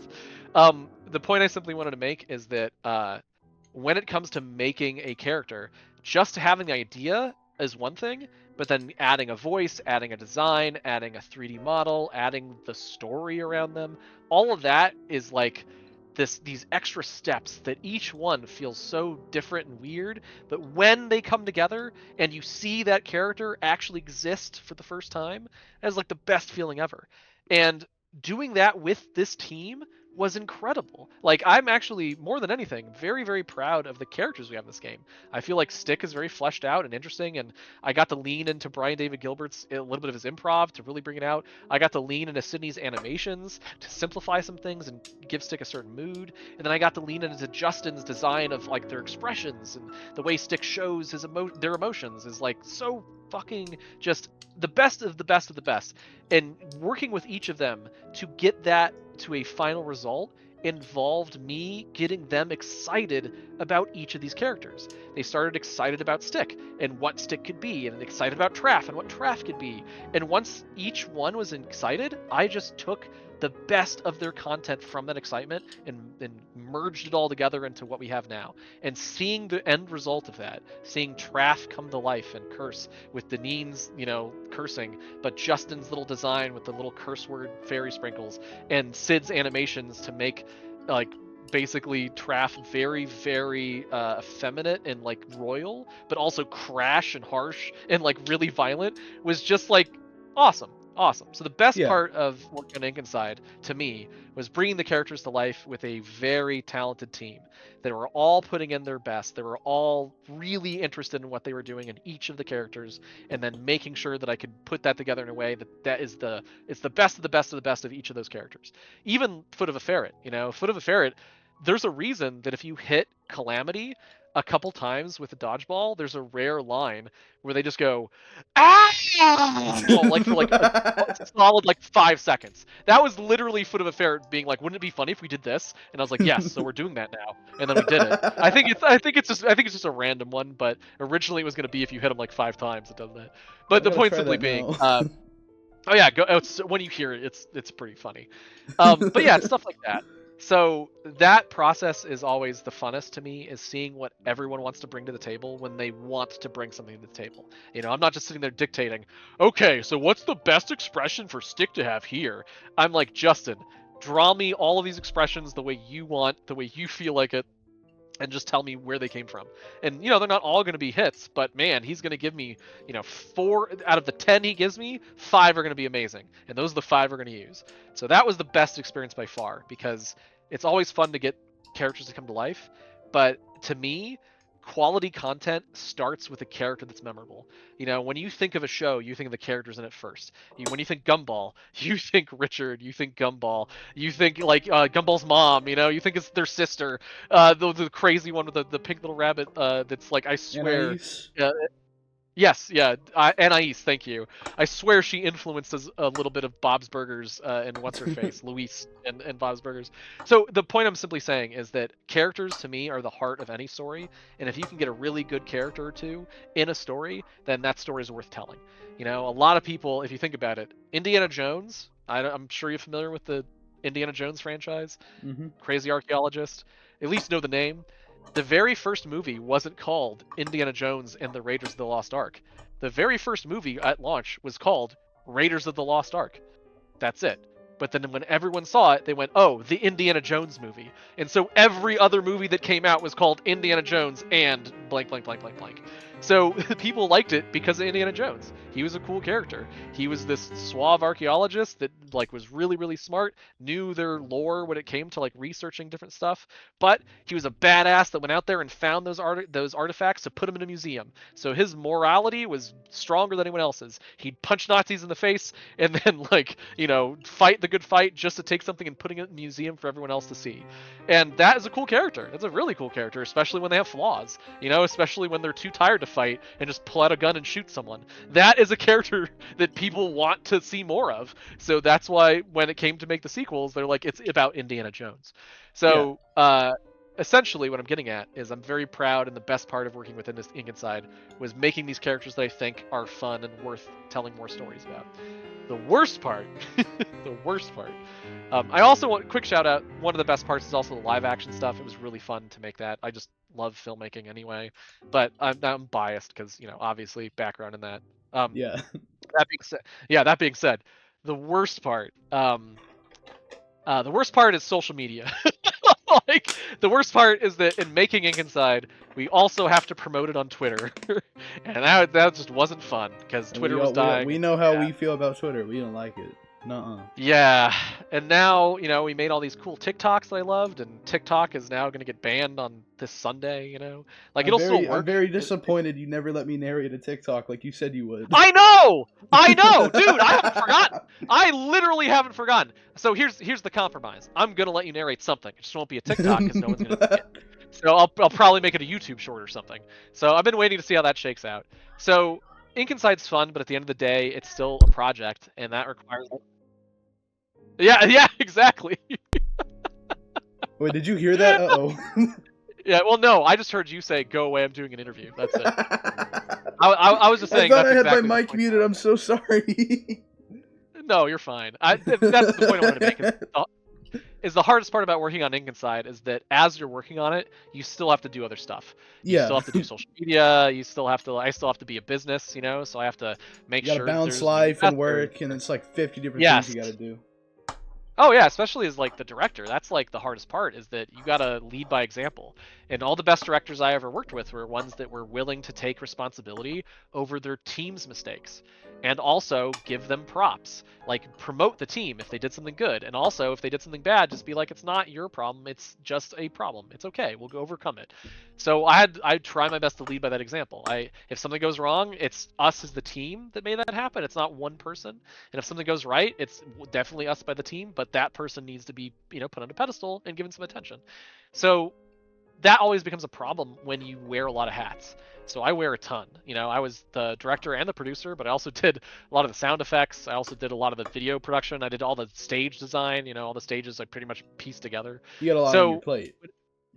yeah, and when that happens, it gets really, really hard to just focus on that and not like the business side of things and the other things that to dictate your time.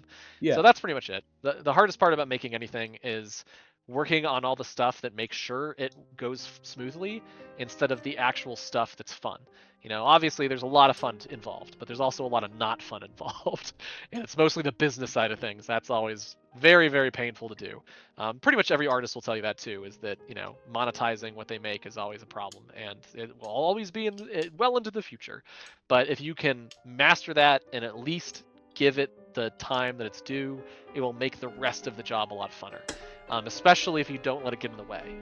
Just because we were having issues, I never took it out on the team. I was always basically like, it's my fault. So blame me and let's move past it. And that really helps because now everyone is like, if something's going wrong, they know, hey, I have a lot on my plate. I let a few things slip. I'm human, which means that, hey, if they let a few things slip, it's also human. But that just incentivizes them to try even harder. They see how hard I'm trying and they want to match that pace. And that's the best thing you can do as a director, is not only like basically control the group, but lead by example. Take the charge, do as much as you can, do more than anyone else, make it so people want to meet your amount of output. Because if they're trying hard, that means you get a lot to work with there.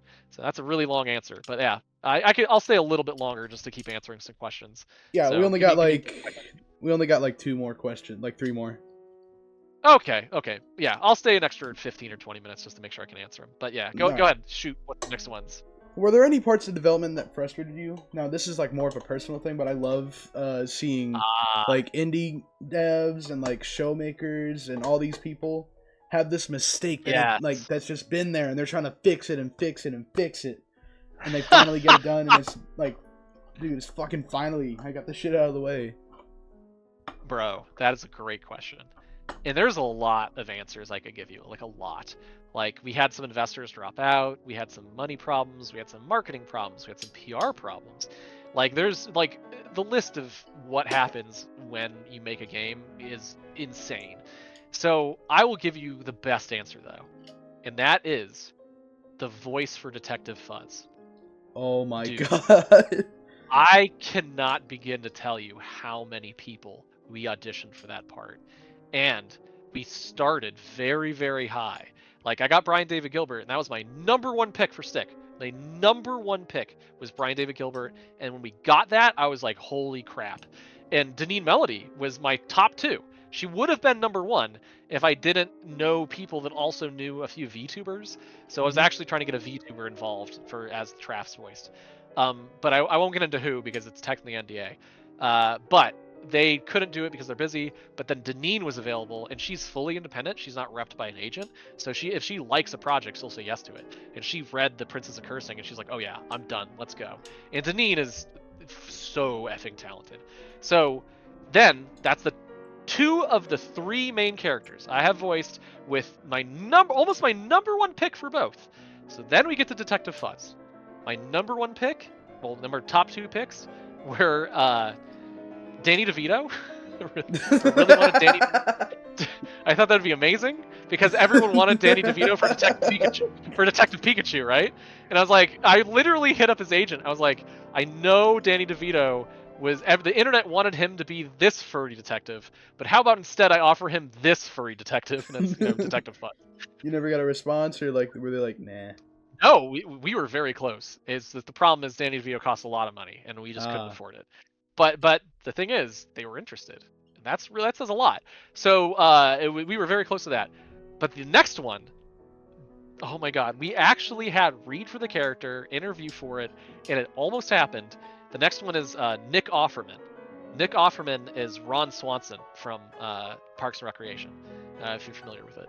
So from the memes, Ron Swanson is the guy in that show that does two really popular memes. One is he orders breakfast and he's like, I will have all your eggs. And then he goes, I hope you understand that I'm not making a joke here. When I say give me all of your eggs, I mean give me every egg you have. That's Ron Swanson. He's also the guy that just throws away the computer in the dumpster. He has a big mustache. Oh, he's that guy. Yes, that guy. Okay. So we were so close to getting him to be a part of this project. He had one trip to Europe, and in Europe he was going to be recording for this other video game show, and that once he came back he could be available unless I could make a studio available in Europe. That just cost too much money, so I said no, and then I was like, I'll wait till he gets back. When he got back, he was like, well, I just did this other video game thing and it looks like that's pretty good, and they actually signed me up for a contract that means I have to do a lot of like PR work for it. So he wasn't available. That other video game thing, dude, was the fucking Last of Us TV show on HBO. Really? Did he end up playing a character? He's a huge character. In like episode 4 or 5, he plays one of the gay guys in like this couple. And he's not even, he's not gay in real life, but he's a really good actor. And I thought it was very like awesome of him to not only accept this role, but to knock it out of the park, because he plays against his type. People hire him to be this rough, gruff macho man, and in reality, he's just a really good theater actor. He's funny, he's bubbly, he just plays a gruff guy. So they gave him a character that's a lot more dynamic in Last of Us, and he nailed it to the point where when the episodes that he was in aired, he was like blowing up. So right when that happened, it was well beyond my means to get him. So this is all to say, getting Detective Fuzz a voice was the biggest pain in the ass. I cannot tell you, dude. Not only did I miss out on my number 2, I missed out on my 3, my number 4, my number 5, and my number 6.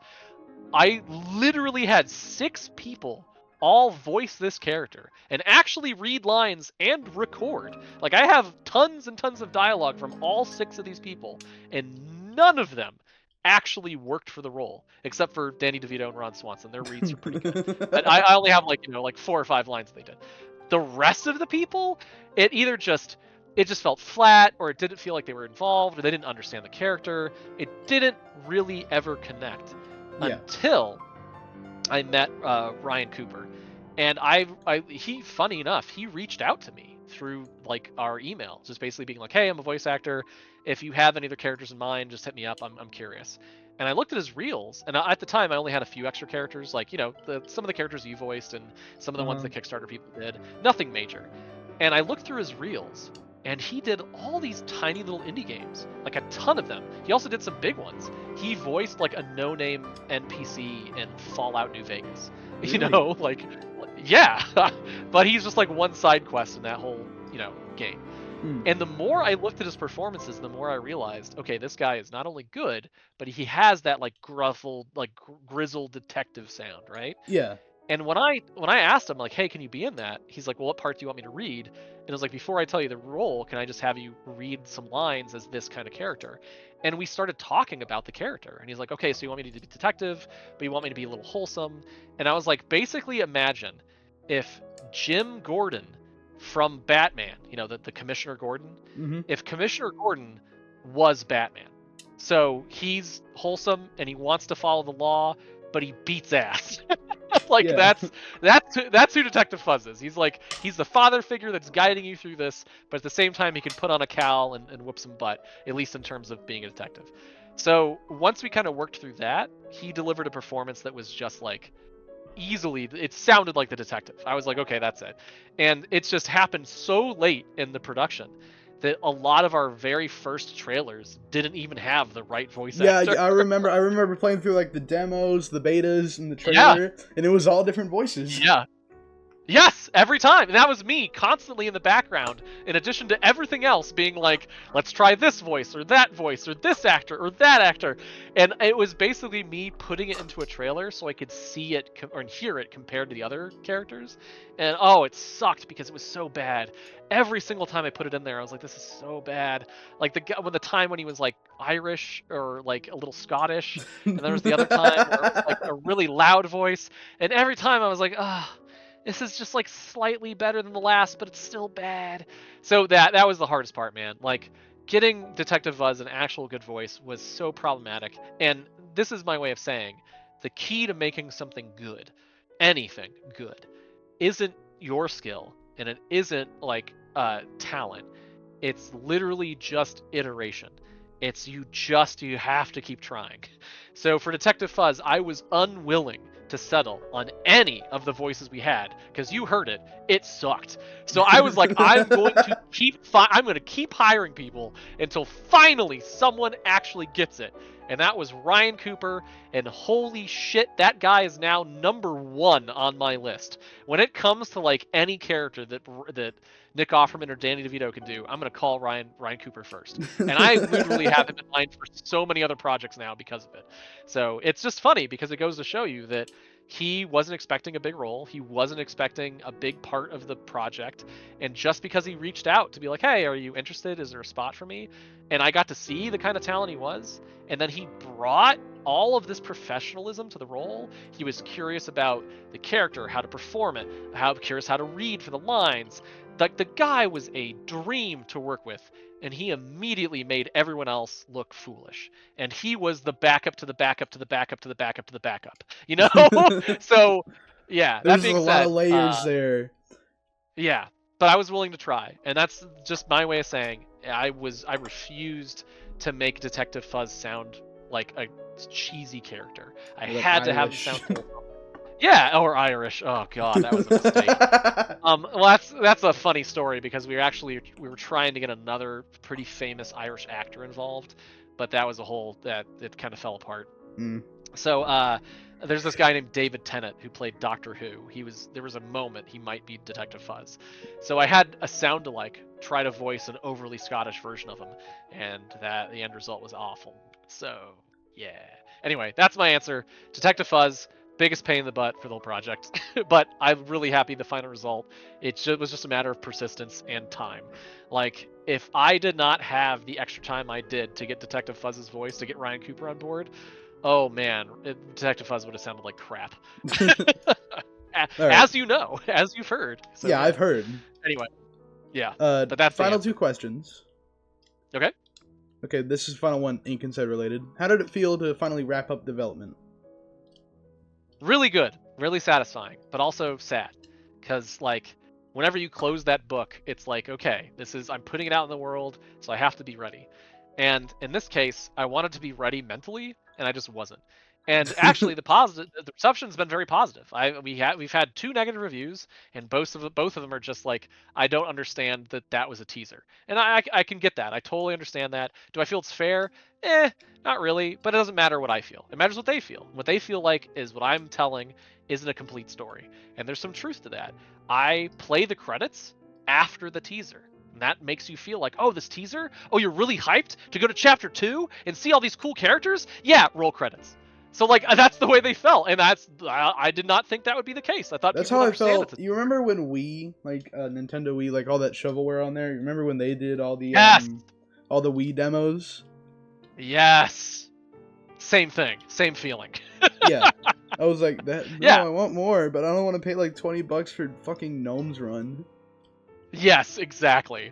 So our solution was pretty simple. We're just switching the credits. So you get the last conversation in the throne room, and then the credits play, and that's it. It's a very natural end to the story. And then after the credits, if you happen to actually move through them as your character, and then Mm-hmm. you go to the ladder at the end, so you have to actually look at all the credits, and then you go through that ladder, then the secret teaser cutscene plays. So that was our fix. And what's funny is that now that we have that out there, I feel a little bit better. But what I meant by mentally having it done is that I've been so focused on having this game done for so long, my brain isn't ready to let go of the fact that it's now done. Like it feels like, unnatural to like, just like release it into the yes, world. You want to keep on working on it and working on it yes, because that's yeah. what feels natural now. That's just what you Yeah, do. yeah, 100%. And that's just not fair to what we've made. Is there still some polish I could have put on it? Yeah. Is there still polish I'm going to put on it? Yeah. But is it ready? Yes. And I think it's about time I'm okay with letting it go, even if I'm not mentally ready to do so. It's just, it is time. We need as a company to make money now. And I need to make sure that we can release it in a time where it has the biggest chance to make us the most money, because I want to just keep making Ink Inside. You know, we've already written the story for 3 seasons worth of content, and this is just season 1. So, you know, we have a sequel planned and another sequel beyond that. All of it $20, you Ooh. know? Yeah, so I'd love to tell that story. I really want to, because holy crap, dude, this is just the like getting your toes wet. This is just Steven Universe season 1. This is regular show season 1. You know, and what we do next is exactly what regular show does next. Takes these ideas, twists them a little bit, gets it kind of interesting. So, while I am excited to work on that, I'm not ready to be at a part where that's next. You know, I'm so used to working on prepping for it that my brain isn't ready to actually start working on that stuff. So that's really it. It's interesting too, because whenever you work on something this big and you get it done, you mentally want to be prepared to just work on promoting it. And since my brain is like still like, oh, there's all these things you could do to finish it and make it better, I'm like, shut up, brain. We gotta make it look fun. We gotta like, I gotta work on marketing. I gotta work on YouTube, and I gotta work on like contests. So Yeah. there's actually some cool stuff coming. Like I'm basically gonna make like a really fun interactive video guide that shows like really fun core combinations, like how you can combine some jobs, some really overpowered effects. We're gonna put in a new mode that's it's basically the hardest difficulty mode available. So like all that stuff, that gets me super excited. But that I'm not, my brain wants to work on that instead of what I should be working on. You Yeah. know, which is like getting some streamers attached to market it, and I should be working on like pre-production for chapter 2. I should also work on maybe trying to get some marketing done. And all that is what I need to be working on. My brain isn't just ready yet. So that's it, if that makes any sense. Yeah, that makes perfect sense. All right, final question. And this is the one I'm sure that you've been wanting to answer. I want you to highlight some of the worst parts of the industry. Like, what do you absolutely despise about it? Gotcha. I'm gonna touch base on a few of my previous answers too. All right. So I mentioned Ink Inside was a pilot, right? Mm-hmm. And the pilot, the story is simple. It's the story of a bunch of children's drawings trapped in a notebook beneath a leaky ceiling. And that leaky ceiling drips into the notebook, and it warps the pages that they're in, and it makes them kind of unlivable. So the drawings inside that notebook want to escape or fix the leak in the ceiling to preserve their world. It's that simple. Yeah. And the story would be told in a dual narrative. You get this funny, wacky adventures of all these kids' drawings going on fun, wacky adventures with kids' drawings, with little moments of levity where you get to see the real world and what led to inspire Hannah to draw them.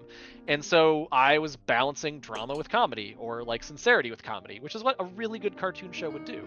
You know, regular show is very, very funny, but there's moments of drama that when it hits so well, and it's super memorable. And then there's Adventure Time, where it started being really funny with a little bit of drama, and then ended as mostly drama with a little bit of funny. And that's okay. You know, you can absolutely grow, and your show can change a little bit. So to me, I had this kind of dual narrative. A story that's told in live action and a story that's told in animation. And to me, that was necessary. So the problem with the industry is that what the creative wants now does not matter. No big company out there right now gives a flying F about what the most talented person thinks. Literally, you can get the most talented, successful person of modern era. Like, let's say the people making Digital Circus, for example. Mhm. Digital Circus is hugely popular. They have a ton of merch, and it's just a YouTube show with 4 episodes. Like, they don't even have that much stuff out there right now. And yet, they're radically popular. And the reason they're radically popular is because no one above them told them no. Like, they got to make the show they wanted to make. They got to do what they wanted to do. They had because those no one freedoms. told them. Yes, exactly. Creative freedom. Now, what it boils down to is there is some truth to be said that through compromise, you can find more creativity. Through adding some restrictions, you can find some really creative solutions. Like, there's this director named James Gunn, and James Gunn is currently in charge of making all the new DC Universe movies. So he's making the new Superman, he's made the trailer for the new one, and he made Suicide Squad 2. Not the first one, but the second one. And the second one's pretty good and it's kind of funny. But before that, he made R-rated horror movies like Slither, which is very gruesome and very graphic and has a lot of very R-rated language. And he followed that up with Guardians of the Galaxy, PG-13 Disney movie, right? Mhm. And when he made Guardians of the Galaxy, they said no cursing. You can't curse. It's a Disney movie. You have to also not be disgusting. It's a Disney movie. So instead, he just got creative. Instead of talking about how Star-Lord's ship looks like a bachelor pad where someone just is disgusting, he said that with a what's it called? A blacklight, it would look like a Jackson Pollock painting. Which is basically him saying that if he used a blacklight, it would look like there's splatters everywhere because of how disgusting he is, insinuating specifically that he's just like jerking off and spraying it all over the room. And that is an R-rated joke in a PG-13 movie because they basically said it looks like a Jackson Pollock painting instead of imploring what that means. And that kind of comedy can only be created with restrictions. So, restrictions do have a place in the creative world. They, however, do not have a place starting from an executive team providing them. Executive teams, the biggest problem in the industry right now is the people that own IP think they're in charge of creative decisions, and they aren't. They do not make anything. Everyone in charge of Warner Brothers does not make animation. They have no idea how to put a pencil to paper and draw something. They couldn't design a character to save their life. Their only job is to take that IP and make something with it that will generate the most amount of money possible. So their job is literally taking someone else who is talented and then paying them the least amount of work for the best amount of results. That is their job. And those people now run everything. So everything is going to continually get worse because that's literally what people are getting paid to do. Are you the most creative person ever? Cool. We're going to pay you nothing to make a version of that we dictate how it looks. And that is literally why Digital Circus is blowing up. They said no. They said no to being on Amazon. They said no to being in some show. They said no to all of those opportunities because they knew it would lead to compromise. And that compromise will kill that idea before it's done. Nowadays, IP is basically no longer the surefire success it used to be because it's getting watered down. Like 10 years ago, I felt this way. 10 years ago, when I basically made a Kickstarter with a friend of mine. Mhm. And that Kickstarter was a really cool sci-fi movie. It was about an AI that takes over a country and runs its government. And the rest of the world is like, well, shit, we gotta basically put up a wall around this country so no one comes out. Because the second anyone comes out of this country, they're gonna F up the rest of the world's government. And 20 years passes. And as it turns out, inside that walled off AI controlled country, it's become a utopia.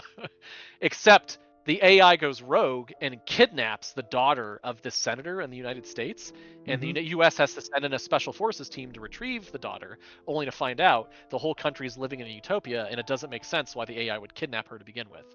So that's a kind of a cool premise. AI goes rogue, builds the country up pretty cool, kidnaps the daughter, it's a big mystery. Yeah.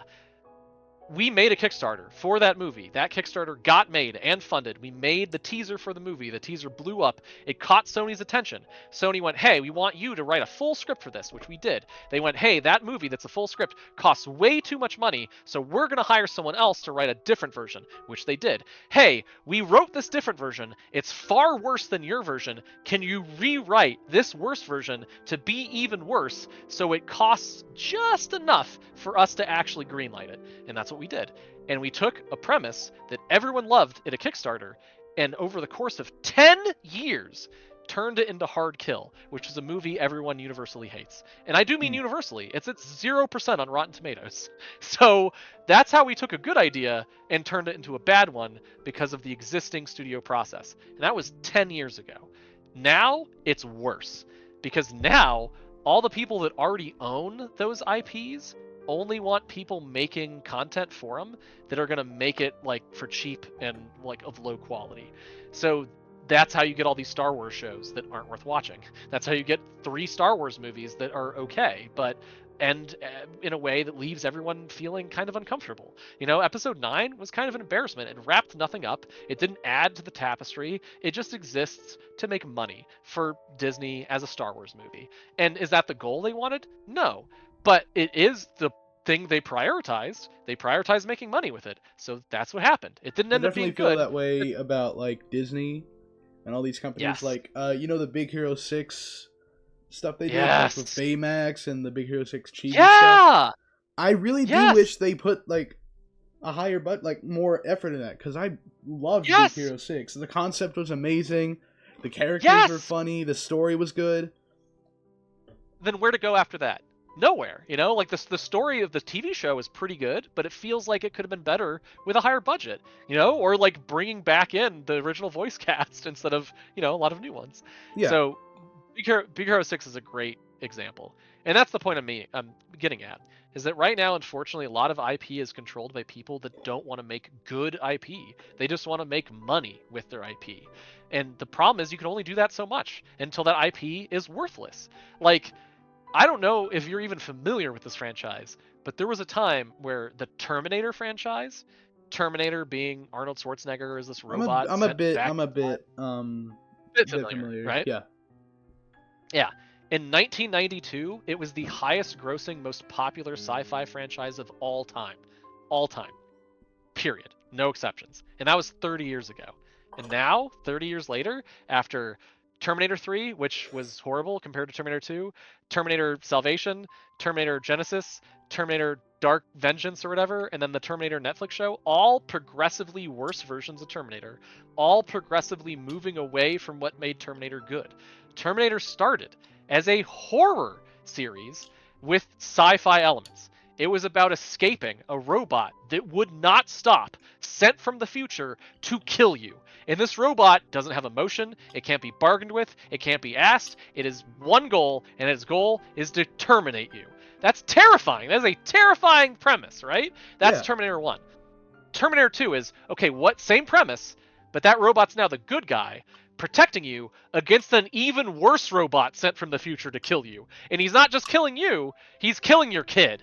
And so, like, literally, Terminator 2 was this idea of, okay, now instead of a horror movie, it's an action movie with sci-fi elements. You have basically a sci-fi thriller of one evil robot turned good versus another evil robot that's bad, and they're beating each other up over the future. And it has a sci-fi twist with crazy action elements and a little dash of comedy. And that Terminator 2, to this day, Terminator 2 is a masterpiece. If you watch any Terminator movie, just watch Terminator 2. And I promise you by the end, you'll be like, oh my god, Terminator movies are great. How can the rest be that bad? And then you'll just be let down by every other movie that comes out. Yeah, it's like so disappointing. So the reason I'm bringing it up is because it went from potentially the highest grossing, most valuable IP that could exist to now something that's worthless. Like, no one even cares about a Terminator movie. You haven't even heard of Terminator outside of, like, you know it exists, you know? Yeah. But, like, they made so many turds of a Terminator movie back to back. Like, starting with Terminator 3, which is, like, it's not horrible, but it's so different than Terminator 2, and it's just laughably bad and cheesy. And then the follow-ups were not that much better. They literally watered the IP down to the point where there's more bad than good. And once that happens, there's no reason for anyone to watch it. And now we're seeing in real time as that happens to everything.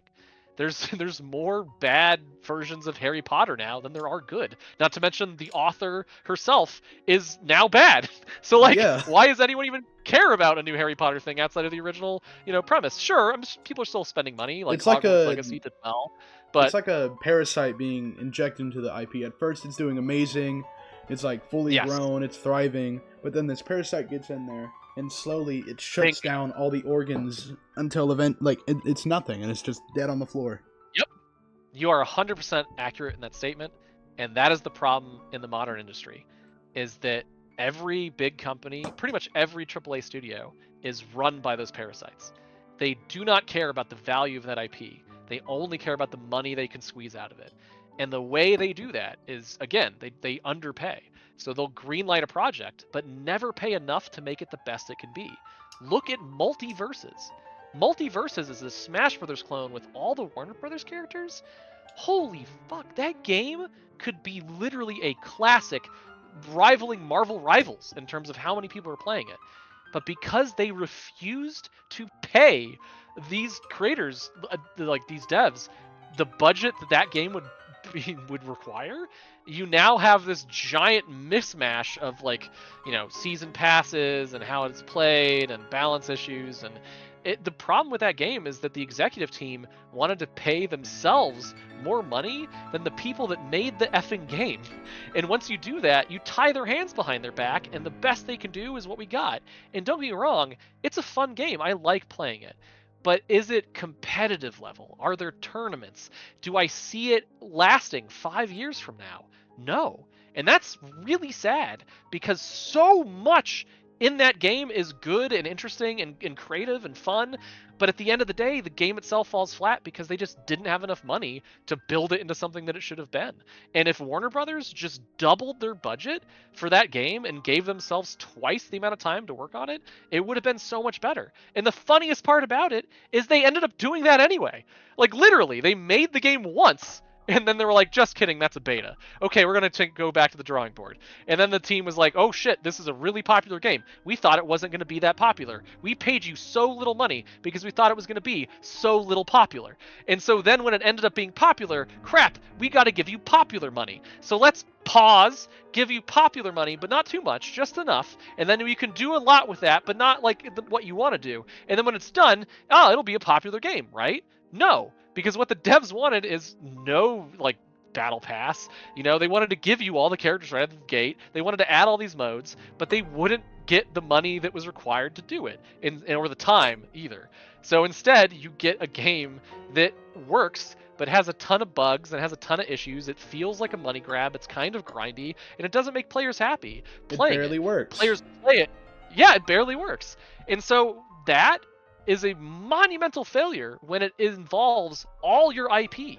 Warner Brothers went all in with that, with every IP they own, like fucking Batman and Iron Giant and Matrix characters and Lord of the Rings, all in one game. That game should print them money, but because it is fundamentally not as fun as a game like Marvel Rivals, it's not.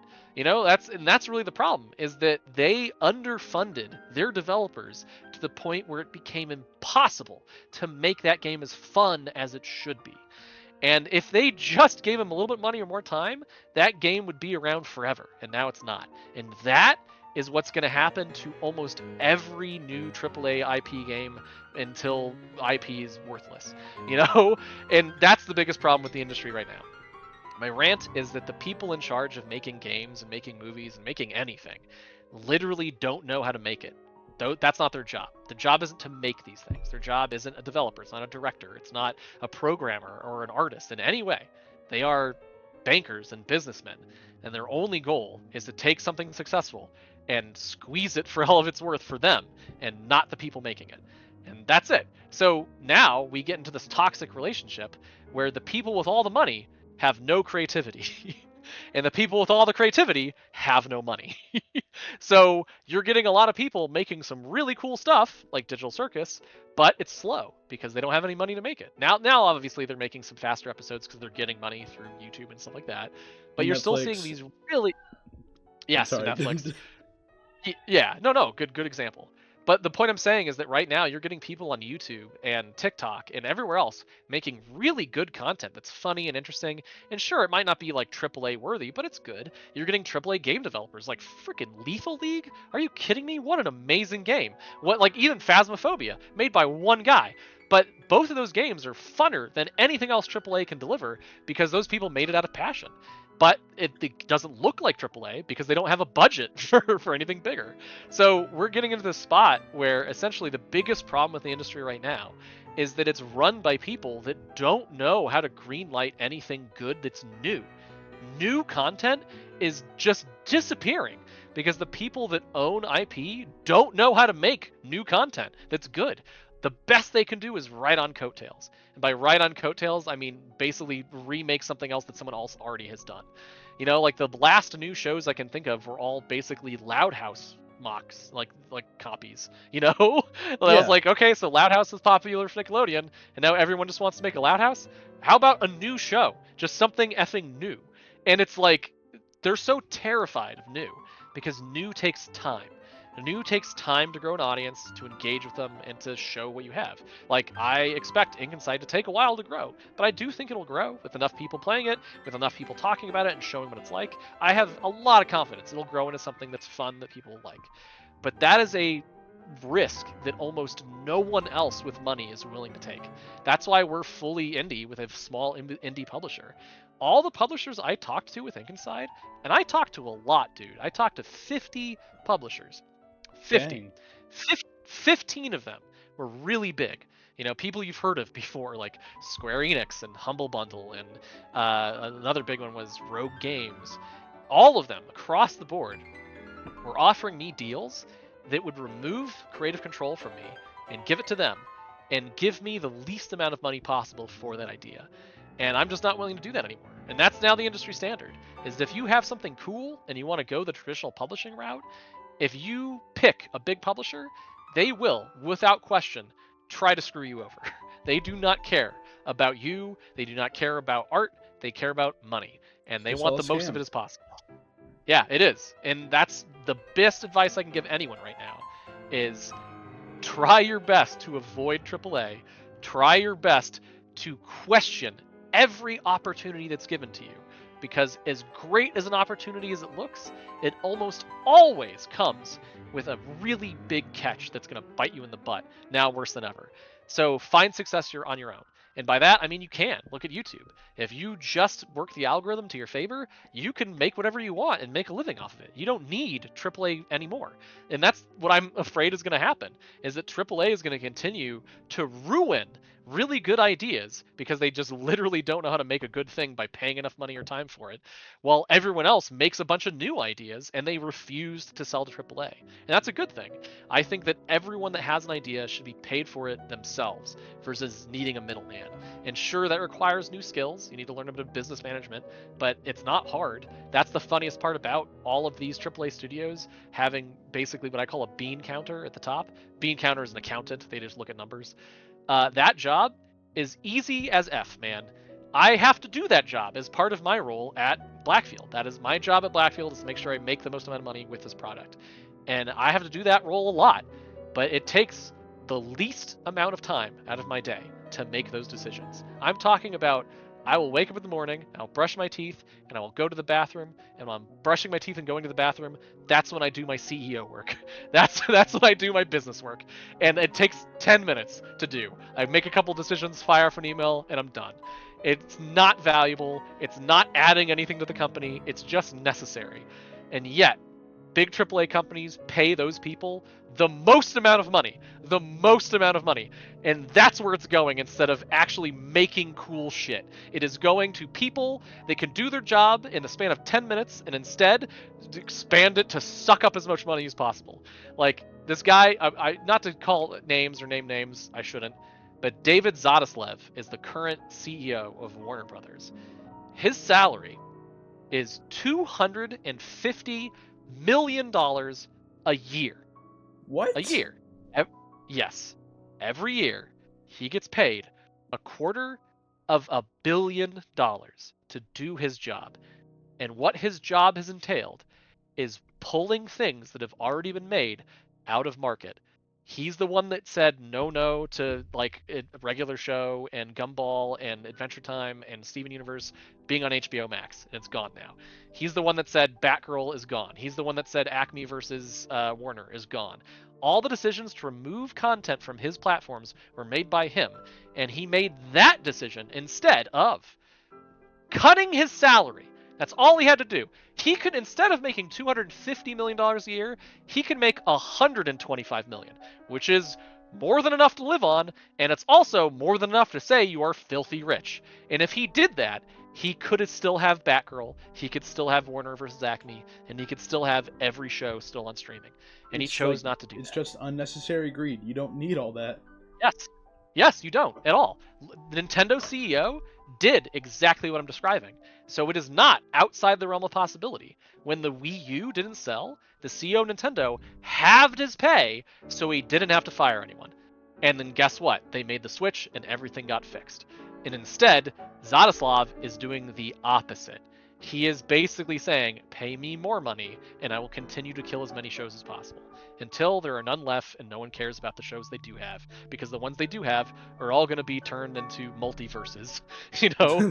So yeah, that's the biggest problem of the industry today, is that it's run by parasites, as you defined it, which is very accurate, and it's parasites that pay themselves money instead of creatives that are necessary for making their content. They run a movie industry and they don't know how to pay people to make movies. That's the problem. They run video game industry and they don't know how to pay people to make video games. That's the problem. The only reason we're seeing indies blow up now isn't just passion. It's also the fact that creativity is basically being championed by these passionate people. These people are being very, very passionate about being very, very creative. And those two things, creativity and passion, are completely absent from the AAA landscape by design. Creativity and that passion is not necessary to be a bean counter. It is not part of their wheelhouse. It is a separate job entirely. So these companies are being run by people that are literally incapable of being passionate and incapable of being fucking creative. So they won't. And that's why it's basically where the industry is going. And it's frustrating, man, because it's not just frustrating for us. I chose to make Ink Inside this way because it's the only way I feel I can make it the way I wanted to make it. But at the same time, it's very hard to get as many people involved because I can't market it the same way. I can't stream it the same way. I can't advertise it the same way. So it's a slow process getting people excited for it. But it is a process that we're on, and it's working. Our user base is growing, our positive reviews are growing, people are starting to learn this game exists, and they really like it, and that's awesome. But I had to make that decision instead of selling out the game to someone that would do that for me and make me a little bit wealthy, but at the cost of what the game could be. And that's a decision I had to make not once, not twice, multiple times. I got multiple offers to finance this game in a way that would give them creative control, and I just refused because I know what that does. What that does is make Hard Kill. Is make my Bruce Willis movie instead of my Bruce Willis Kickstarter. So yeah, I did. You weren't kidding about the rant, dude. I'm sorry to talk for as long as I It's have. perfectly fine, man. Dude, Yeah. I'm telling you, I love Yeah. hearing creative people bitch and complain Yeah. about how everything is worse because the industry and executives and all this shit just sucks now Yeah. because no one knows how to make anything right. Yeah, that's 100% the case. There's a term called an Ouroboros. An Ouroboros is a symbol of a snake eating its own tail. And the idea is that eventually the snake eats all of itself, because if it keeps swallowing that tail, it will eventually shrink into a tiny little ball and die. And that's a real phenomenon. Some snakes can begin eating their own tail and they will die, gorged on themselves. And that is what we're now seeing in AAA across the board. All these really, really big companies are Ouroboroses because they refuse to employ creatives and instead employ bean counters to run everything. And that means they do not have any idea of how to make what it is they sell. And once you don't know how to make what you sell, the quality of your product is going to decrease because you don't know what the fuck you're doing, Yeah. So that's exactly what's happening across the board. Every big company is eating its own tail and just looking at what they can make with what they have versus what new thing they can make with new people. They don't look at new creatives and what new thing they can do. There's no one hitting up the next has-been hotel or the next digital circus. Those already exist, and they're going to continue to exist. And most major media companies are going to go the way of the dodo because they will refuse to basically employ anyone that knows what the hell they're doing. So yeah. Anyway, you said you like hearing about creatives talk about it. I'm just echoing a sentiment that's already there, but I'm hopefully I'm tying it to a few anecdotes to show you exactly why I feel that way. I've had multiple projects get turned into something that they weren't, and then after that, it shows me the value of doing it yourself. And once you do, and you can, then there's a lot of value in the IP you create. But unfortunately, it's only individual indie creators nowadays. They're the only ones trying to make new IP.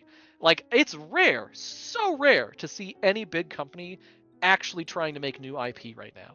Like, I am beside myself trying to think of a new Cartoon Network IP. They literally the newest shows they announced are all old IP. Like, there's nothing new that they're making right now, and that's a shame because they used to be the kings of making new stuff. Without Cartoon Network, we wouldn't have Adventure Time, Regular Show, Gumball, all these amazing shows. They felt like they could take a chance on. Clarence or freaking Steven Universe. Even some of the mistakes in the early age, like Two Stupid Dogs, or Evil. What was it? Carnival, which ended up turning into Billy and Mandy, which is iconic. Billy and Mandy is amazing. So what I'm getting at is that, unfortunately, these studios and a lot of the bigger companies in AAA are Ouroboroses that have been eating their own tail for so long. They're now fully invested in just eating more of themselves. And that is something they cannot escape from. And unfortunately, on the business side of things, that means it's really hard for people like us to make good deals because now we have to basically work with them in some way, but not too far, or else we're shooting ourselves in the foot. And so what it boils down to is this gives so much power to indie creators. And in addition to indies blowing up and a lot of little indie games being seen, a lot of them are basically partnering with publishers and smaller companies that can fill the role of these bigger companies. So it's just a matter of time before these bigger companies go away. But it would be really nice if we started to see that money come back into the industry. Because that's when stuff was the coolest, man. Like the 90s and the 2000s, that's when you saw all these new movies, all these new video games, really weird things getting made that end up blowing up decades later. Like Mr. Mosquito on the PS2 is now more popular than it has ever been. And it was made in 2002, Or movies like The Matrix or Shawshank Redemption or Forrest Gump, like all stuff that was like really cool in a time capsule of its era. None of that's getting made anymore. We'll get 4 new Matrix movies before we ever get a new show or movie that's like The Matrix. So that's the biggest problem in the industry right now, is that people only want to take good ideas and adapt it to existing IP to make crap versus making actual new ideas. And so unfortunately, what we're going to see is a lot of really good ideas made by smaller creators and possibly get missed entirely because they're not being made by these bigger studios. And that's just the state of the industry right now. It's good and bad. It's good because the old way is dying and it needs to die in order for the new way to survive. And the new way is going off really well and there's really cool stuff, but man, it's underfunded. And I would just love to see some medium-sized companies with a lot of dollars trying to pick up the newest, bestest people from YouTube and TikTok and wherever to make new content, because that is what the world needs right now more than ever. Instead of Matrix 7 and Fast and the Furious 11, we need freaking like a new Steven Universe. We need a new Adventure Time. We need a new regular show. We just need a new breath of fresh air on what it is to tell a story with new characters. And the longer we wait to do that, the more valuable that becomes, and that's kind of what I'm hoping to see with Ink Inside, is that what we have here is something new, and we're in a landscape of there's not a lot of new out there right now. There's a lot of new indie games, but not a lot of new indie games like us with like full-on voice acting and characters and a world and stuff. So I'm hoping to just make a good footprint in there, and I'm hoping to follow in the line of a lot of other successful indies, showing that creativity and the passion behind something you make is worth it in the end, because it will find an audience. It just takes a little bit more time, and it's always worth taking what you see and bringing it as far as you can without letting someone else do it for you. Because when you let other people do it for you, even if it's the promise of money, it's gonna end up being something regretful. In the end of the day, you're going to ask what that could have been instead of what it is. And now, when Ink Insight's done, I have no regrets. It is exactly what I wanted it to be, better than I could have ever hoped, and I didn't compromise. And I have tons of compromise behind me and one non-compromise in front of me. And even if Ink Insight doesn't do well, even if I end up losing money, which there's a chance that can happen, I will still be happy, because at the end of the day, I can say I put something into this world that is what I saw, and it's something that's resonating with people in a fun way. And that's something that no AAA studio could ever say. All they can say is they made Justice League with guns. You know, they're Suicide Squad with guns. And Captain You know, Boomerang so anyway, without a boomerang. Yes. Oh my God. Like, I can tell you're so angry about that. I can tell. Oh, I am biting my tongue because I'm from the East Coast, dude. I'm from the East Coast, and my family growing up cursed a lot. So the Princess of Cursing, Traff, is actually a little bit of a self-insert. Like when I was a kid, I was in 2nd grade. I got sent to the principal because it was the first time I had ever used the word clusterfuck. I heard it from my uncle to describe a bad situation, and my 2nd grade teacher was not ready to hear that terminology from my mouth. So I grew up cursing a lot, and I got into trouble for it a lot. And that kind of inspired me to make Traff, and I was really happy I got to make that, because no other studio would ever want to make a censored character like Traff.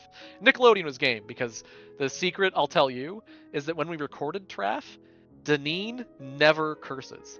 She only says shoot and frick, and I bleep out the rest. But, dude, when you bleep that out just right, it sounds worse than it possibly actually is. It actually sounds like a worse curse word than it really freaking is.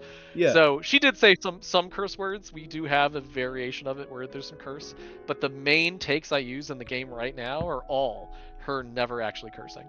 So that was the secret to getting that done. Anyway, point simply being, the problem with the industry right now is that no one will let you do that. If I tried to make a kids show right now for Nickelodeon and they were like, there's cursing in it, rejected. They wouldn't even look at anything else. They could care less. And that would rob people of a really fun experience that resonates with a bigger audience right now. Like you said, you don't mind cursing here.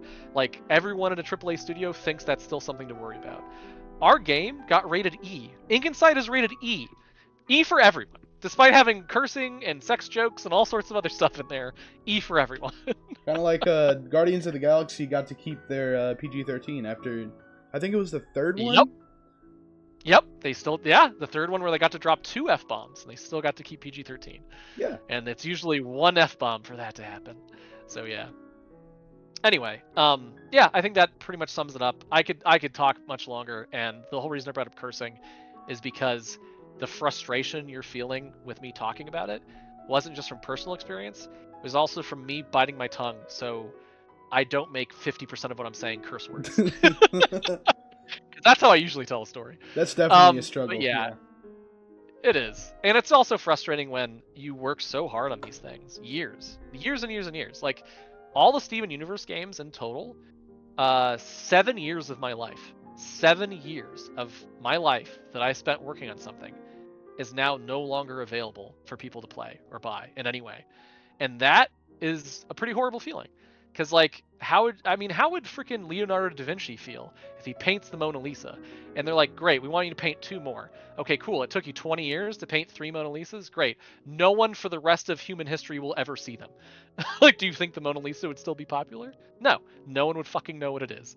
So, and I'm not saying that Steven Universe games are Mona Lisa, no. But what I'm saying is, real people, not just one person, real people, whole teams of people, dozens and dozens and dozens, if not hundreds, were involved in making those things. And at the end of the day, they're very proud of what they made, because like I said, the reason they're good, passion.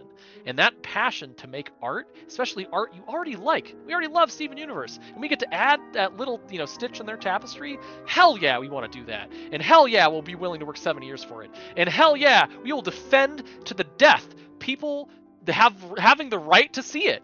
So when our company above us, the people that hired us to make it, is now infected with some kind of freaking parasite that thinks removing those games from existence is the right choice, Well, I'm going to say right now it's not, and it's really stupid because, again, you just made it so the only way people can play those things is piracy. So, I wonder if they're going to have a piracy problem. So anyway, that's it. That's my way of saying that the biggest problem with the industry right now is that it is not grateful for the people that make the stuff in it. Every movie ever made is made by 100+ people, and now that work is getting buried before it can ever even be released. So it's demonizing. It's making it so it's harder to work in these creative industries, way harder, and it's also making it so the final quality of what's coming out is less. Like there, in my opinion, has been a significant tank in the overall quality of movies in the last 20 years. And by movies, I mean specifically Hollywood-backed financed movies. So Hollywood would be like your Fox Searchlight Productions, Disney, Warner Brothers, Sony Pictures, those big companies. Little indie films, oh man, they get to do whatever they want. They make gangbusters. Like they'll make Everything Everywhere All at Once, and that's one of my favorite movies to come out in the last 10 years. And those types of movies used to be made by these bigger studios, and they used to be made by these bigger studios a lot, like 2 to 3 a year. Like back in the 90s, there were some crazy movies getting made, and they're really effing good. But they didn't have to make a sequel. They didn't have to make something new. They just had to make something interesting, creative, and unique, and made with people with passion. And now they've wholeheartedly decided that that doesn't make them enough money. If you make a movie that's really creative, made by passionate people, sure, it might make money, but oh man, it might not make them serialized franchise money. And unless your idea is franchisable, F you. Unless your idea can be turned into a battle pass subscription filled, here's a bunch of guns for the Suicide Squad, F your idea. So they're basically committing creative suicide because they're too stupid to understand what good creative decisions are. Instead, they just get their eyes fixated on a dollar sign and they're just like, do this because this makes money for other people, instead of ever understanding how that won't make them the same amount of money. And it's much better and much safer to give creative, passionate teams a slightly smaller budget to make whatever it is they want and not tell them how to do it. And if you do that, oh man, you will be successful. Because, I mean, I hate to say it, but Has Been Hotel on Netflix is a perfect example. Like, you get this really awesome creative team that makes Hell of a Boss, and it's a pretty fun show, and they make the pilot for Has Been Hotel, and it gets greenlit, and it takes the studio fucking 3 years. 3 effing years to finally settle on how they're going to do it and where they're going to do it, and then 2 more years for it to finally effing come out. 5 years before Has Been Hotel sees the light of day, and in that time they make 2 seasons of Hell of a Boss, and when it finally comes out, it's actually good. And the reason it's good is because of how many hands it changed between who would actually give that creative person a blank check. And at the end of the day, it was Amazon, and I never would have guessed that was the case. Anyway, I've ranted enough about it, but this is my way of saying, if you give creative people who are passionate money, they will make you something amazing that can make money. Sure, it might not make as much as Destiny 2, but I doubt anything like it will make the same, because everyone else is going to just compare it to Destiny 2. You have to be the first to make something creative, not the second. You have to be the first to make Minecraft, not the second. Just because you have a bunch of rich idiots that think making a game like Minecraft makes them money, it never in a million years will make them the same money as Minecraft. So because of that, you should absolutely, in no circumstances, make it so Batman is now a Minecraft game, which is what they're fucking doing. So anyway, I'll shut up now. That's the end of my rant. Hopefully I gave you, 40 minutes to answer that last question. You're welcome. I'm done. I'll The stop. recording footage is about 3 hours. Yeah, that's about normal. I'm not kidding, man. I can talk forever. It is my forte, but it especially is useful when I can talk about stuff I'm passionate about. And you asked me, every question you asked is something I'm passionate about, even Taco Bell, if you couldn't tell. But yeah, dude, this has been a pleasure. Is there any other questions, real quick ones I can answer? I promise I won't take this long in the future unless you want me to, in which case I will gladly You're take as perfectly long. fine. Look, man, I'm just glad you agreed, and I'm glad you were able to share everything that you wanted to share. I'm glad I'm glad. I don't really care about the time. Yeah. Oh, thanks, man. I appreciate that. Well, like I said, I like working with other people. I like collaborating, and this is the collaboration. I see you as a young creative person yourself. I see you as a young artist, and literally, anything I can do to help that, I'm more than willing. If that's an interview for a school assignment or just yourself, or hell, you want to bounce some art off of me, I don't care, man. You have helped me make Ink Inside. You were an awesome voice, and not only helped me make that and make it better in some ways, I am more than happy to help you make whatever you want to make in any way you want to. Thank you So so much, man. collaboration is key. I appreciate that Yeah. so much. Oh, of course, dude. I'm just saying, collaboration is what it's about. And as an artist, you're only as weak as your own skills. And if you can collaborate with someone to help fill in those gaps, you make it better. And you did that for me. More than happy to do that for you in any way you want. So just hit me up anytime. Happy to answer questions or shoot the shit or whatever. So thanks again for listening to me as long as you did. And always a pleasure. Thanks again also for It's just, been amazing to have joining you this on, man. Thank you so much. Yeah, likewise. It was Oh, of amazing course, dude, of hearing course. everything you had to say. It's pretty. Yeah, It's pretty fucking sweet hearing everything, like your view on everything, especially from the view. Oh, thank you, man. A view from someone like you who works in the industry a lot and knows all the ins and outs, basically. Oh yeah, I appreciate that, man. Thank you. And it's funny because I see that sentiment echoed now a lot. A lot of people are being like, money is killing creativity, and I would agree. And it's funny because you see it a lot, and I'm glad to know I'm not the only one in a weird way, but it's also just sad to commiserate with people and see it. So that's another reason I'm leaning more into collaboration than anything. Is it's like, hey, if there's not a lot of money out there, we might as well make something good, because that will make money. And the best way you can make something good, collaborate with those that you think can, work well together and that you think have skills that lend themselves to your project. You had that for Kid Fuzz, and hopefully I have that for a really long interview where I drop a few curse words and talk about Taco Bell way too much. Right. But yeah, dude, this has been a pleasure. Reach out anytime, and yeah, hope you have a good weekend, man. Take care, You too, man. and we'll talk again. Yeah.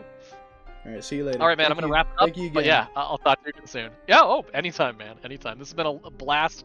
But I literally got to go make dinner. I'm very late. So. Yeah, me too. My dinner's been over there. Like, we got Taco Bell. My mom texted me. It's been like 45 Oh, minutes. hell yeah! Oh, bro, enjoy that Taco Bell. You are I living will. my life right now. I'm envious. Cool. Well, dude, take care and be well, and I'll talk to you again soon, man. Anytime you want, just hit me up. All right, see you later, man. All right. See you later. Bye.